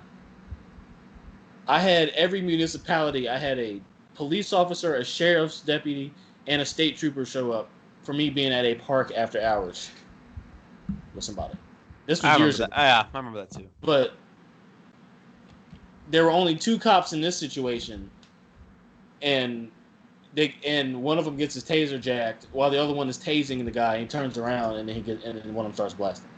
So again, it's a fucked up situation, and the situation I'm referring to was less than 10 years ago. So I don't know if things have necessarily gotten worse, which it sounds like it, or what. But I've had more cops for less serious situations around me than this particular situation had, which is another thing I find interesting about it. I don't know if it's only in the South because it happened in Virginia and North Carolina. But this happened in Atlanta. I've never been pulled over in Florida, but for some reason cops like it I was listening to a podcast the other day, and one of the guys said as again, I don't want to bring race into it and everything like that, but again, it kind of has to come into play. He said, it's weird because as a black man, if you get pulled over, you never know if that's your last moments of your life. Like we live in a day and age to like, maybe we've always lived in that era, but now with cameras and everything, it's just, it's just more out there. But it's just like it's just when you get pulled over, man, you just have to, you just go into that mindset where it's like, man, you have to do everything, you have to play by everything they say, because if you even flinch, if you even trip up, you slip and fall or something, if it's raining outside, they have an excuse to just blast on you. It might seem crazy, but it's happened, Yeah, because what they do is they try to they smooth you over by kind of being like, at least in my situation, like they kind of smooth you over by being cool, and then they kind of ask little questions here and there, and then they ask harder questions later on and see if your story lines up with what you say originally. And and they got to see, and if you say you're doing something, or if you say you know something, they probably know a little bit about it, or they know enough about it to ask you a deeper question about it and to see what you actually know, see if you're actually telling the truth. And if they find that you're lying, or they feel that you're lying, that's when they start doing all the extra shit, which is calling in backup, and what I'm saying, they might, hey, want to see what you got in the car over here, or what I'm saying, or whatever the case is. But this is just the reality of it. Like this is just police work. Yeah, because like everybody I know, like whenever you get pulled over, you want to just be done over with. Like, give me a ticket, or don't. Like, don't ask me where. Like, the one question I hate that they always ask, like, where are you headed? I hate that. Why the fuck does it matter where I'm fucking headed? and where I live. That's what happened last time I got pulled over, was where you live and where you going. Yeah, like it's. Yeah, like you don't need to know where the fuck I'm going. Like, okay, right. I was speeding. Okay, I yeah, my bad. Yeah, like, okay, either write the ticket or don't. Like, exactly. Again. Yeah, it's just something that, just another perspective to add to it. But for sure. And sometimes, like my own experience is, you catch cops just wanting to get their ticket quota, who clearly just want to give you a ticket for anything. Because like, I've gotten a ticket before for going 5 miles over the limit back home. 5 miles. And like sometimes you just got a piece of shit after you, and they just want to get their marks. And of course, I can't speak for you guys, but I've noticed I've had some douchebag cops give me tickets. I mean, I'm not gonna say the race came into it because I can't, but I'm just it's happened. But I've also had some decent ones pull me over and not give me a ticket, and that even happened here in Florida once. So again, growing up how I grew up as the kid of a police couple, I got we'll let you off the hook because we know your mom and dad. Whatever, that is what it is. That's back home. That's back home. Yeah. Another thing that goes back to privilege as well. Yeah. Being the son of a cop that I was caught racing in my dad's sports car on the strip of our mall of our hometown, and I got pulled over and they said, look at my license, pulled up my information and said, oh, you're so and so's son. It was like, yeah, don't be doing that again. And that in itself was privilege. For sure. I remember that. I remember that happened. That's definitely a form of privilege. I got off the hook from reckless driving when I was like 17 and stupid. Well, more stupid than now. So pretty stupid. But I got off the hook for that for being the son of two cops. I mean, that's back home, of course. You only get that privilege. But yeah, man, like not even because I know somebody who's not back home who's gotten pulled over and gotten that privilege. So really, it's more. It's not just a back home thing. It's you were related to an officer thing. Damn. Well, it's a who knows? Blue blood type. They got a show called Blue Bloods, right? So it's that whole mentality. That show got canceled too. I don't know if you saw the cop shows getting canceled, but that and the kids show Paw Patrol got canceled as well. What? Yeah. Speaking of getting canceled, oh my gosh, is that strictly for being about police? The show Cops has now been canceled after like almost 30 seasons. Yeah, so did Live PD. Live PD got canceled too. I heard that shit. Yep. Wow. Actually, somebody got killed on the filming of Live PD actually, and I think that's what got them canceled here recently. And it wasn't a cop that got killed; they killed somebody. So that's how you know you're just doing too much, like canceling shows about this shit. But everything else is getting canceled. Everybody else is getting canceled. Everything's getting changed. Statues are getting torn down. Like they are restructuring society. Yeah. Society. Well, at the end of the shit, let's get to something a little lighter. Yeah, and speaking of restructuring, well, a little lighter to me. It probably isn't actually a light topic, but I like it. We're so space, one of the next frontiers. I'm going to say the final, like Star Trek. It's the next frontier. Jaron, we had an astrology episode back on the SoundCloud, and it's a slight continuation of that, sort of about Mars again. I don't really think it's a continuation of that, but at all. It's a topic that we briefly brought up. So maybe not the astrology part, but the space shit. Anyway, it has to do with outer space, yeah. But anyways, so we all know that there's been the hot topic of visiting Mars, colonizing Mars. There being other life forms on Mars, and also potentially humans, living on Mars as well. Yeah, moving. So about a month ago, a couple of articles came out. Well, a few articles came out. One from Space.com, one from like IB Times, a few other science forums have posted about this. But NASA has come out and said that colonizing Mars may require humanity to start tweaking its DNA, which is interesting. Because it's also kind of this is the scientific aspect of the agenda push that is just a complete rewriting of everything that we've known to be human for however many generations, right? Yeah. So basically NASA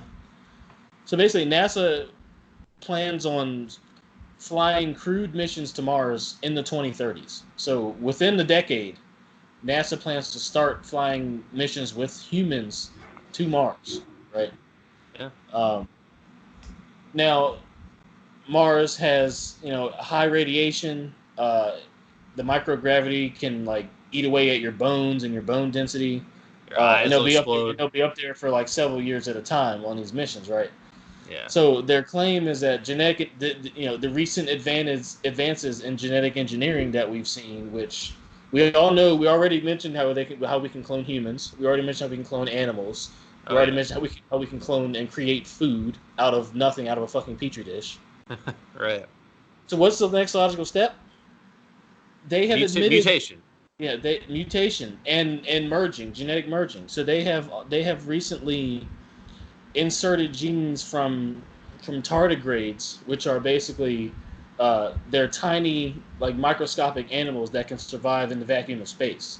Yep. And they're merging those into human cells in the laboratory to basically create whatever genetic mutation they need to create to allow humans to live and thrive on Mars for longer than a year or two.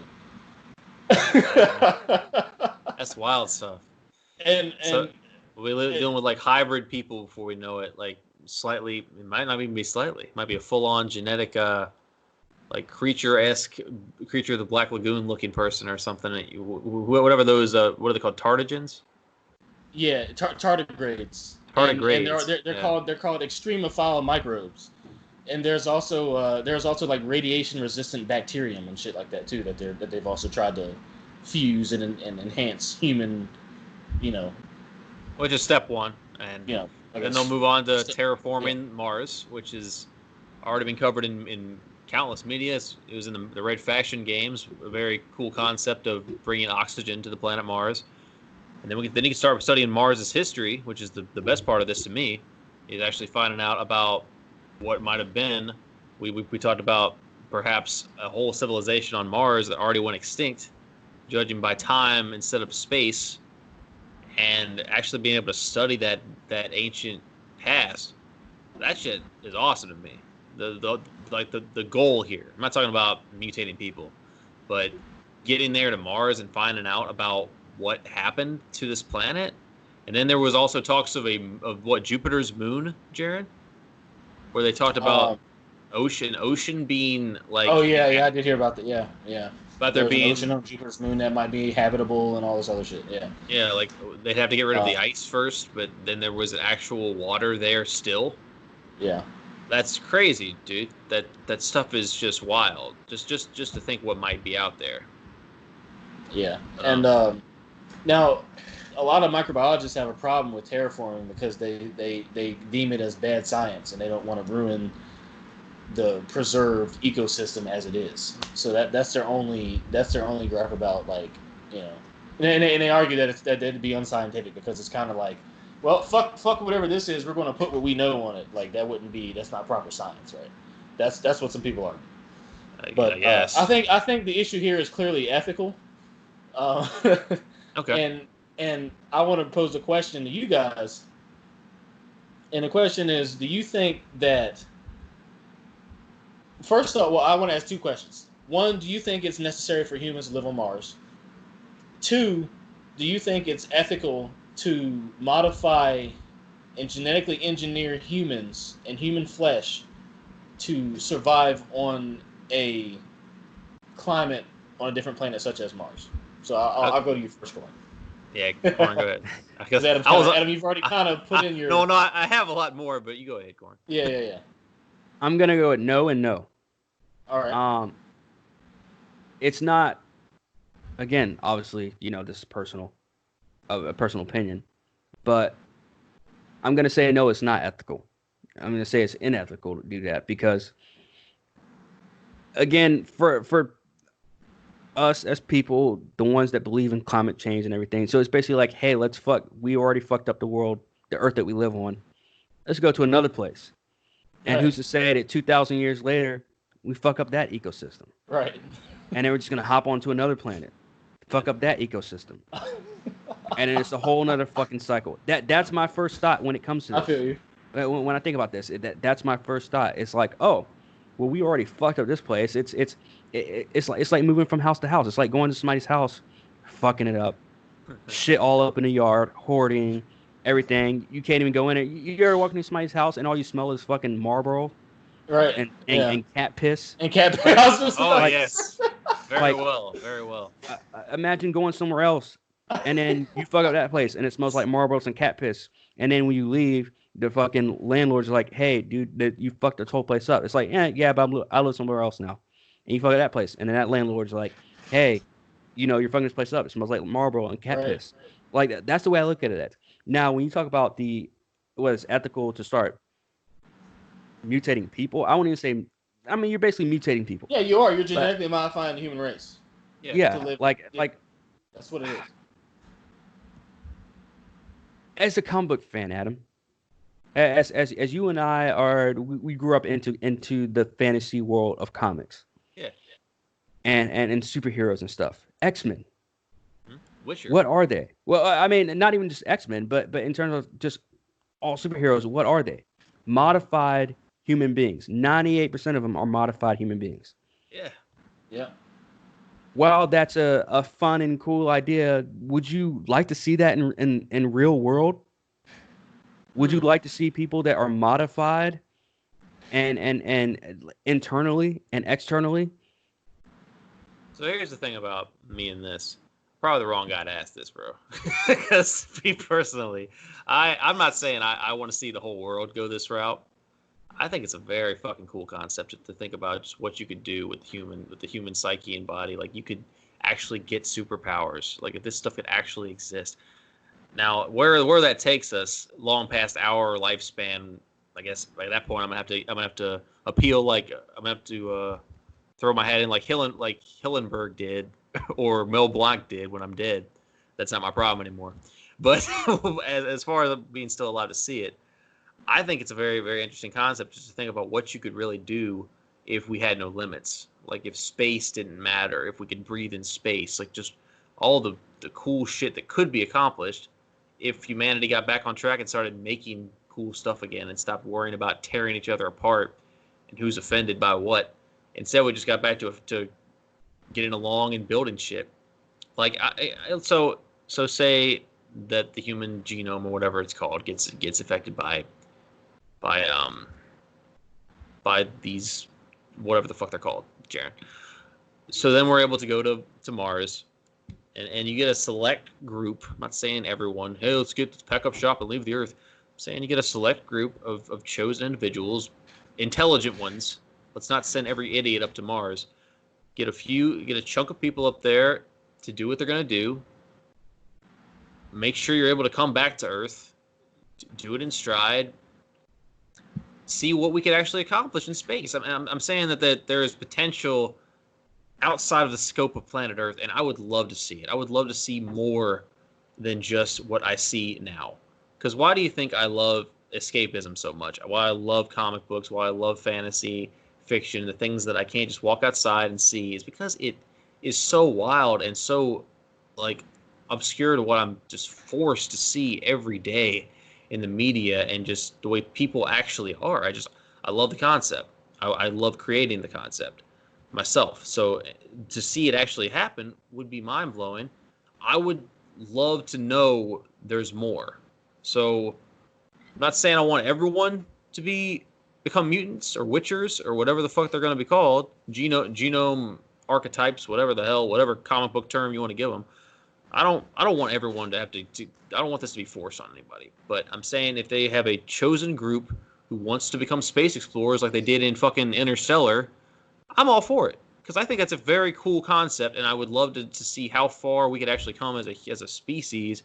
Maybe meet new species find out if this stuff's actually real or not, instead of speculating it, and move on. Like this could be a whole beautiful can of worms that some people just don't want to accept might be real, because all we know is all we know. We know what we've been fed. But what if that's not all that's out there? That's just me. I look at it this way, like fam, would it be cool to be able to go into space or to know that we could go into space and without dying? Of course. Yeah. But at the same time, I always go back to Batman versus Superman. You remember when Lex Luthor said, basically, yes, Superman exists, but he's the only one of his kind on Earth. And yes, while he's a good human being, or he's a good one. Who's to say that he has a bad day? He could kill all of us. He could destroy all of us if he has a bad day. That's fair. You know, Yeah. and Right. and you know, I think of it too, like what you just said, where yeah, let's take the intelligent ones and let's go up there in strides and put them up there in strides. If you go back to the 50s and this and you know and the mid 1900s, smartphones existed. Yep. They had them. I mentioned that. Yep. We didn't have them. Yep. GPSs, they had them. We didn't have them. It'll go the same route with going to Mars or going to what you were saying, Jupiter, or going into space and being able to acclimate because they have mutated our bodies or they've mutated their bodies to eventually saying, hey, for a certain price, just like the iPhone, for a certain price, you can have this luxury. Now it's nothing for us to have a smartphone now, 50 Right. years Yeah. later. It is nothing. Every phone we have Yeah. now is it's technically a smartphone. TVs, smart TVs, PlayStation 4s and PlayStation 5s. How much are they? Between $250 To and $1,250. $700. Yeah. Before we know it. Depending on the So to say that, yeah, in strides it can go up there, blah blah blah blah, whatever. Eventually, and we're gonna start seeing small increments of. I mean, we already are seeing small increments of this kind of stuff happening here on Earth. Yeah. Period. With them trying to create a tunnel to where you can go from L.A. Yeah. to fucking England through a fucking Yeah. underwater tunnel. Ooh, that sounds cool though. Elon Musk is hitting his Yeah. his underground roads and shit. Yeah. Dude, my dream is when teleportation comes out, bro. That would cure depression. Well, let me say this is one Wild. step towards that movie Ad Astra, right? Because that's the one with Brad Pitt in that came out recently. I think it was in 2019 or maybe I- 2018. But if y'all haven't seen Ad Astra, please check that movie out, man. Okay. He goes back to find his father who was lost on I think it was Jupiter or some shit and they had a base on Mars. One of the things in the movie was that one of the bases was fucking Mars. You get to Mars and then you go. You see what I'm saying? I'm trying to look it up and see if it was indeed Jupiter, but I know it was one of those it was Jupiter or Neptune, one of those really really cold planets. But let me ask you guys this. Let me caveat off of Jaren's questions. If we were able to, when we get to the point, because at this point, I don't even say if, when we get to the point, maybe not in our lifetimes, maybe so, because as fast as things are going, we just might be able to see this shit. Yeah, I found it by the way as Neptune. As It went to if we are able to go to these different planets and whatever, right? right. How do you think Earth is going to be? Earth is not going to be still the same old lavish, stuff that we see here on Earth. Like, we're going to destroy Earth even more. We're going to leave Earth unattended, which means things are going to happen to the Earth, which means we're going to get to that whole Walking Dead, maybe not to that extreme, but maybe, what's the word for it? Dystopia, right? Right. Yeah. Or Corn, nature could reclaim the Earth. There are different dystopias. One of That still is the end of civilization as we know it. If nature decides to reclaim Earth, it could be if people stop So- building and start taking what they have. it's still a new normal, right? Yeah, that's so all. That's all that's and been they start screamed is taking new what normal. has been built and take it to other planets. Then nature takes back over, and the Earth becomes just for the animals and plants. And yeah, it just becomes a green wasteland. Yeah. That's one form of a dystopia. Yeah, and humanity picks up what they want and goes to Mars or Jupiter or wherever the fuck they're gonna go. Yeah, I mean it might just be evolution as we know it, because the more and more the Earth gets destroyed, dude, when we're older, we might be more gung ho for this than we think right now. Me personally, I'm already not against it, but I don't want my own life affected by it. But I'm not saying I don't want to know that it can happen, because yeah, people have been destroying the Earth since we've been on it. We've also been creating things.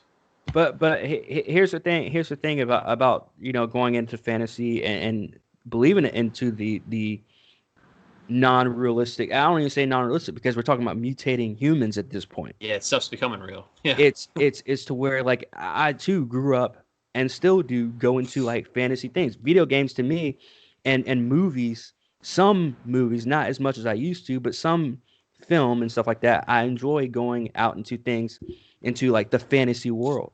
Yeah. But at the Right. same time, I don't want to bury myself in that to so much where I don't know what's going on into the world, where I don't leave that quote unquote third eye open Right. to what's really going on and to what's actually going to affect me, because I don't Right. want to get so lost into what's not going on to the world and what I would want the world to be and what that would be fun to think about, well, whatever, which it's always nice to do that. Yeah. Always nice to do that, but not all the time to where now I go out to the world and I'm so aggravated and so, frustrated with the real world where I just cut it off completely.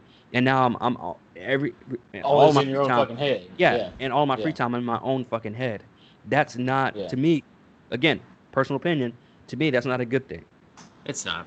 It's not. You need a good balance, and I've been on the receiving end of both of those mindsets. Either too much reality or not any, and they both suck. You need you need a good balance, and I feel you. I do.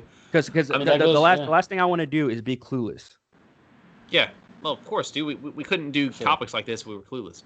But that's the thing. Like, it's good to be informed, but it's also good to not get completely obsessed by either spectrum. Like, you can't be on the full on, just beating head of reality because that's gonna drive you nuts, and you also can't be completely in the clouds because you're either neck deep in drugs or you're just completely into your interests and out of touch with reality, which isn't good either. Yeah, you need a Well, balance. that's what I was saying. You get the same outcome from both extremes, right? That's what I said Yes. earlier in the cast. Yeah, you did say that. What exactly. do both of those extremes lead to? What Corn just said you shouldn't do.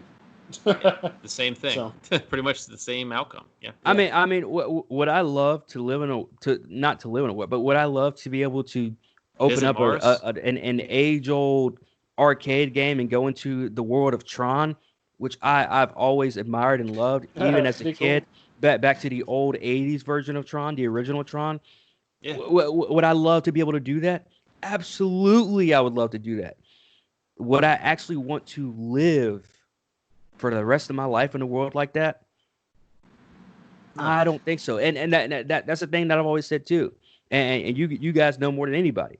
More than anybody I've ever known. You guys have known my idea of the afterlife. Of, do I believe that there's a set heaven and hell? The older I get and the more shit that I research and the more shit that I try and figure out and the more research I do, I'm like, man, I'm not too set on just a heaven or hell.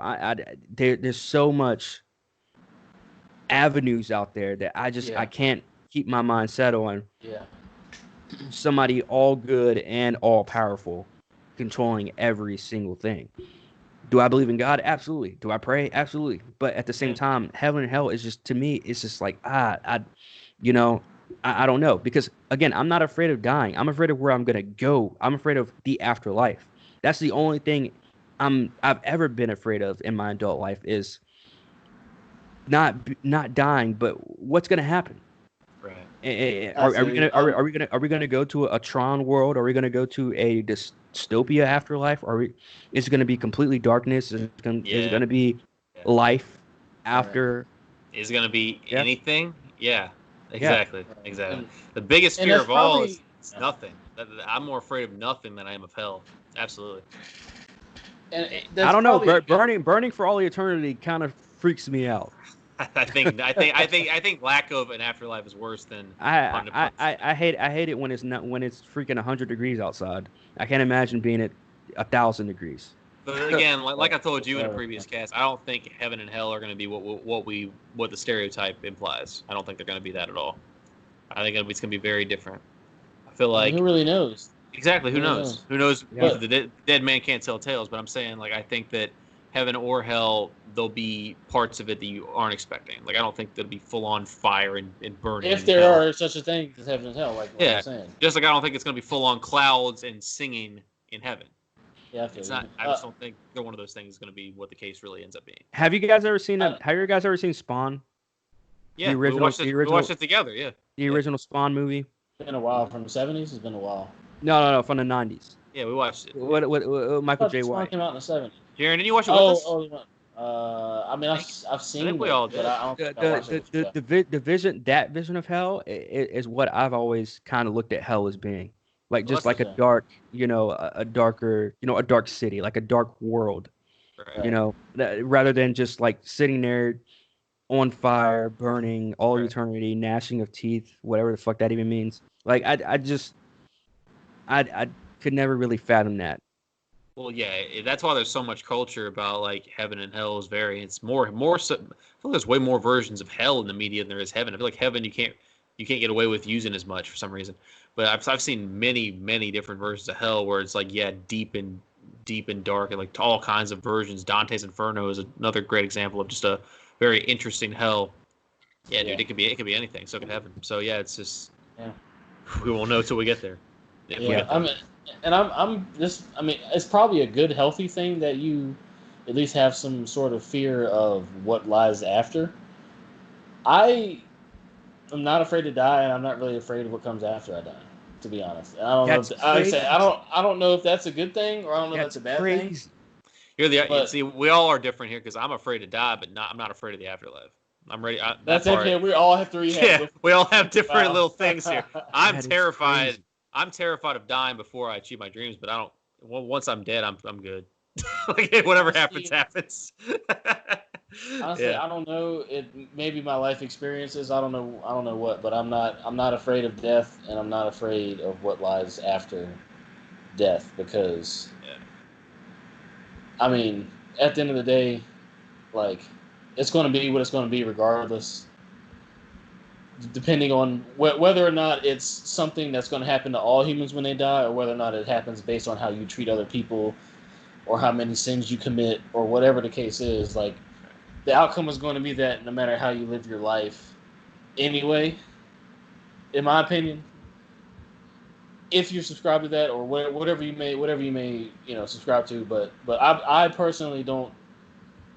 I don't know. I'm just not afraid. I'm not afraid to die. I'm not afraid to see, but I'm actually kind of intrigued to see what happens afterwards. Not saying I want to kill myself. I feel the that's same. certainly not the case, but Okay. I'm sort of intrigued to see what lies beneath this human existence and what lies beneath Earth, and I mean, if it's something bad, then hell, at least I found out. If it's something good, then cool. Maybe there's more to this shit than we ever thought, right?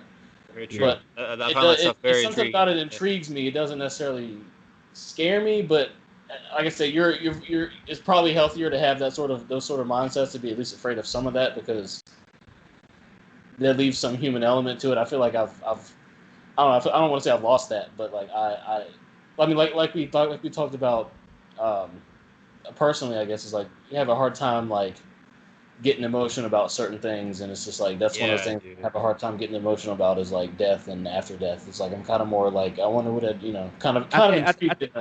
I think the big thing about afterlife is that there's no proving to a higher power after you die. Like it's set. Yeah. It's everything. Right? I mean, you get whatever you get, right? I mean, like you get what you get. Whatever that may be. It's right? not because in life, no matter what situation you're in, it's like you can somewhat control your element. You can somewhat control the outcome, somewhat, depending on the situation. But 98% of the time, you can control the outcome. After life, I feel like you can't really. There's no levels to things. It's just like based off of how we live on this earth, because there is a purpose. I do believe there is a purpose for humans, for us on the earth of right. our life on earth. So after we die and we leave earth physically, what is there?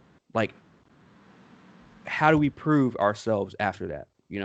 I'm sure if there's proving to be had, or if there's self-development to still be had, or whatever case is, I'm sure we'll figure that out.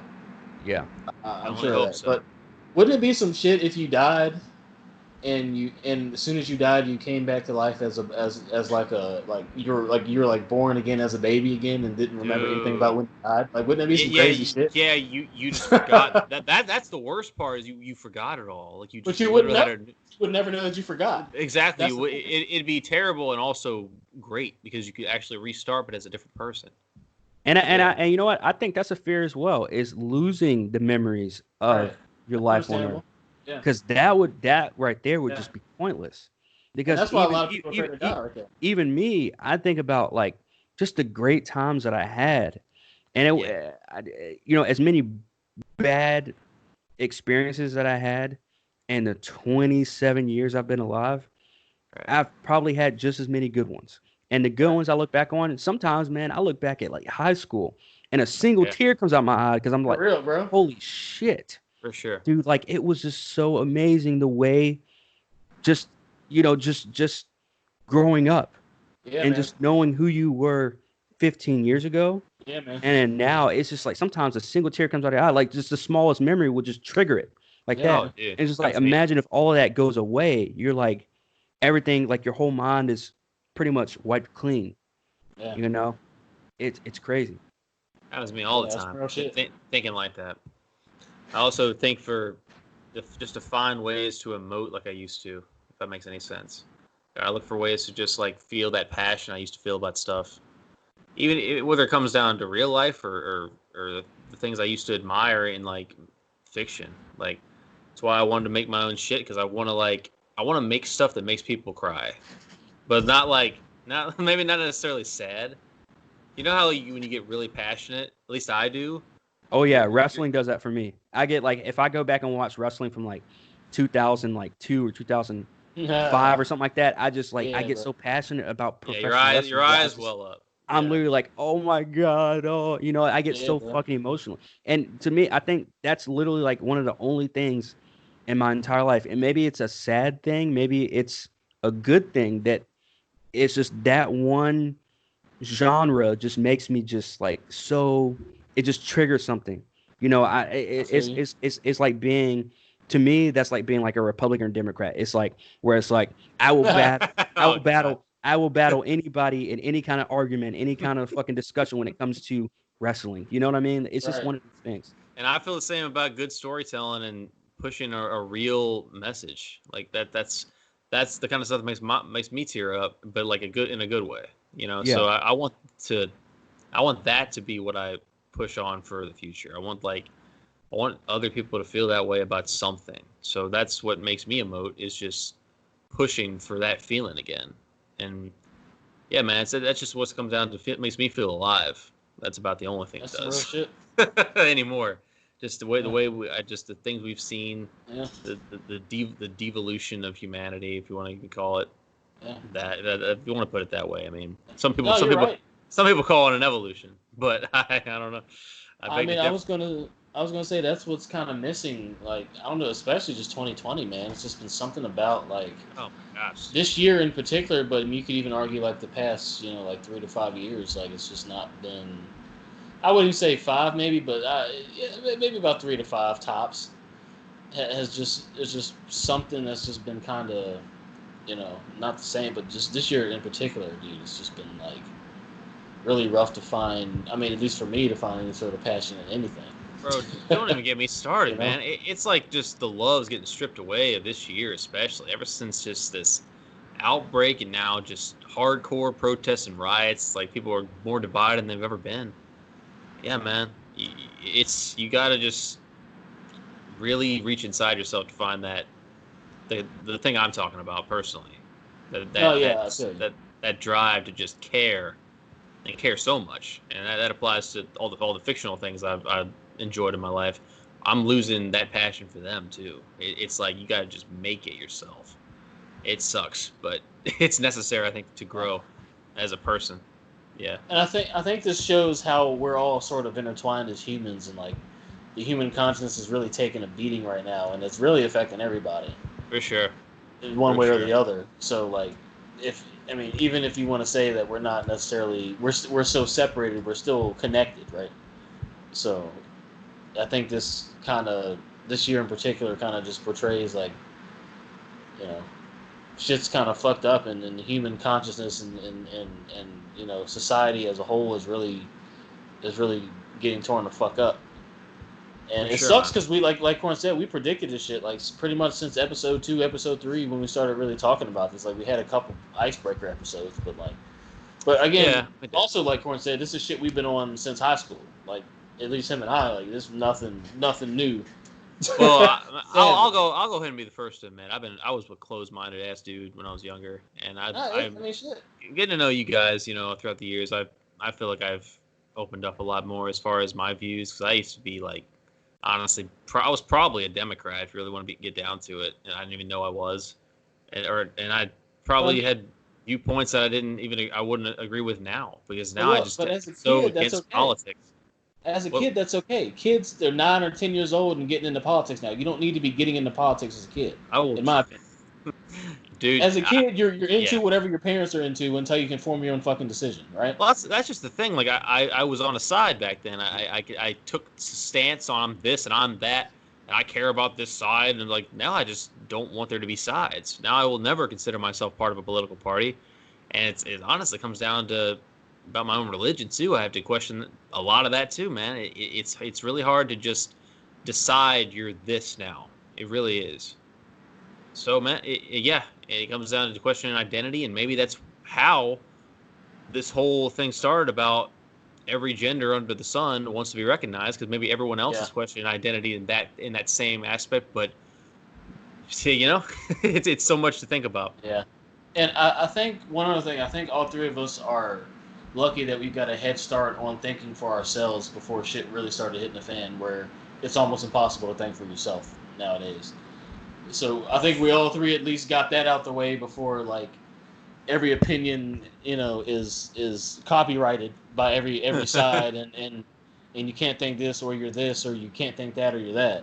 You know what I'm saying? Right. We at least have already kind of been free thinkers for long enough now to where I think we're beyond what's going on. It's from a boots on the ground sort of like I'm this sort of standpoint. You know what I mean? Right. Yeah, one of the weird things that where I learned to think myself was music. Yeah. Through music, a lot of music. Yeah, man. Rock specifically with bands, and I mean rap as well, but mostly rock for me was like where man. I learned that, like, a lot of the stuff that they were saying was like, think for yourself, do this, do that. Nowadays it's so you can't. Nowadays some of the rock bands the bands that do think for themselves, and the bands that do put that message out, say, hey, do the research yourself, think for yourself, look at what the government's doing to you. They don't get as much recognition as the guys that are out there saying, like, this, fuck the president, blah blah blah blah blah blah. It's just like, you got your mind on the wrong thing. For sure. Yeah. Straight up. Man. And that's crazy. It's some people only think about that stuff, man. And that's scary and sad. Yeah. But what can you do? You only work on yourself. But that's why I like doing this podcast with you guys, because Straight up. we're literally contemporary. Like we go outside of the bubble. We think outside the box. We talk about things that no one else is talking about. Straight up. And we give. And I've heard that from multiple people too. Yes, and we give perspectives that no one else is giving. Everyone's giving their perspectives of what they think they should be saying to get the views and get the stuff like that. Like, at the end of the day, we're speaking our minds. We're getting our opinions. We're getting our outlook and our perspectives on stuff. For sure. That a lot of people aren't doing. I respect that.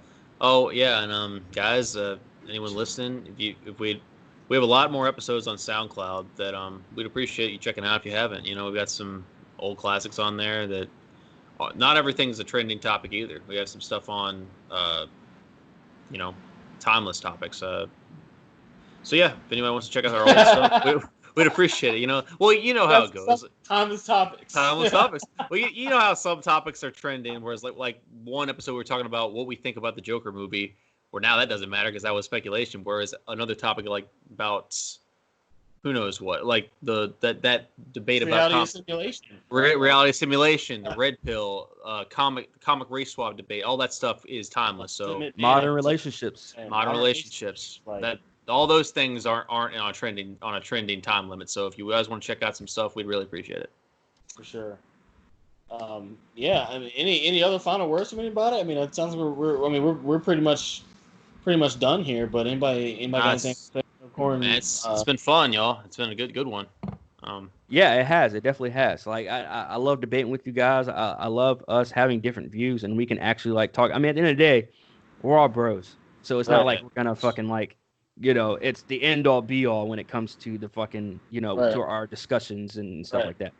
Of course not. Of course, as you all know, I have to give my plug in about the Half-Ass Podcast. For sure. Go ahead, go to YouTube, like, subscribe, all that bullshit. But just make sure you check out my videos and stuff like that. The last episode that I did of Half-Ass Podcast with these fellow comrades, Adam and sure. Heavy J. Check that one out. We spoke about a lot of the big issues in today's world and the society and the recent crisis and stuff that's happened. So go ahead and get that to check out. Here on Contemporary Comrades, we're gonna have OnlyFans fantasy creator Chris Rose on here at some point. Yep. To talk about OnlyFans and that whole perspective of that as well. Yep. A little two-parter. We're gonna have Clint back before too long. Our honorary fourth guy. Sure. I just talked to him yesterday about My replacement. Corn's replacement. We're gonna have him back on pretty soon. I just talked to him yesterday about being on for an episode soon, so we'll be back with him. And yeah, man, just everybody really appreciate you checking us out. Hopefully we can keep on giving you something to watch and keep on keeping on. Yeah, all that stuff. Oh yeah. And check us out on SoundCloud. We got 30-some episodes on there. You know what I'm saying? This will premiere on YouTube. It'll be on SoundCloud within a few days. Just trying to get them YouTube views up. Yeah. But yeah, man. Fucking Contemporary Comrades. We're signing out. Peace. Later.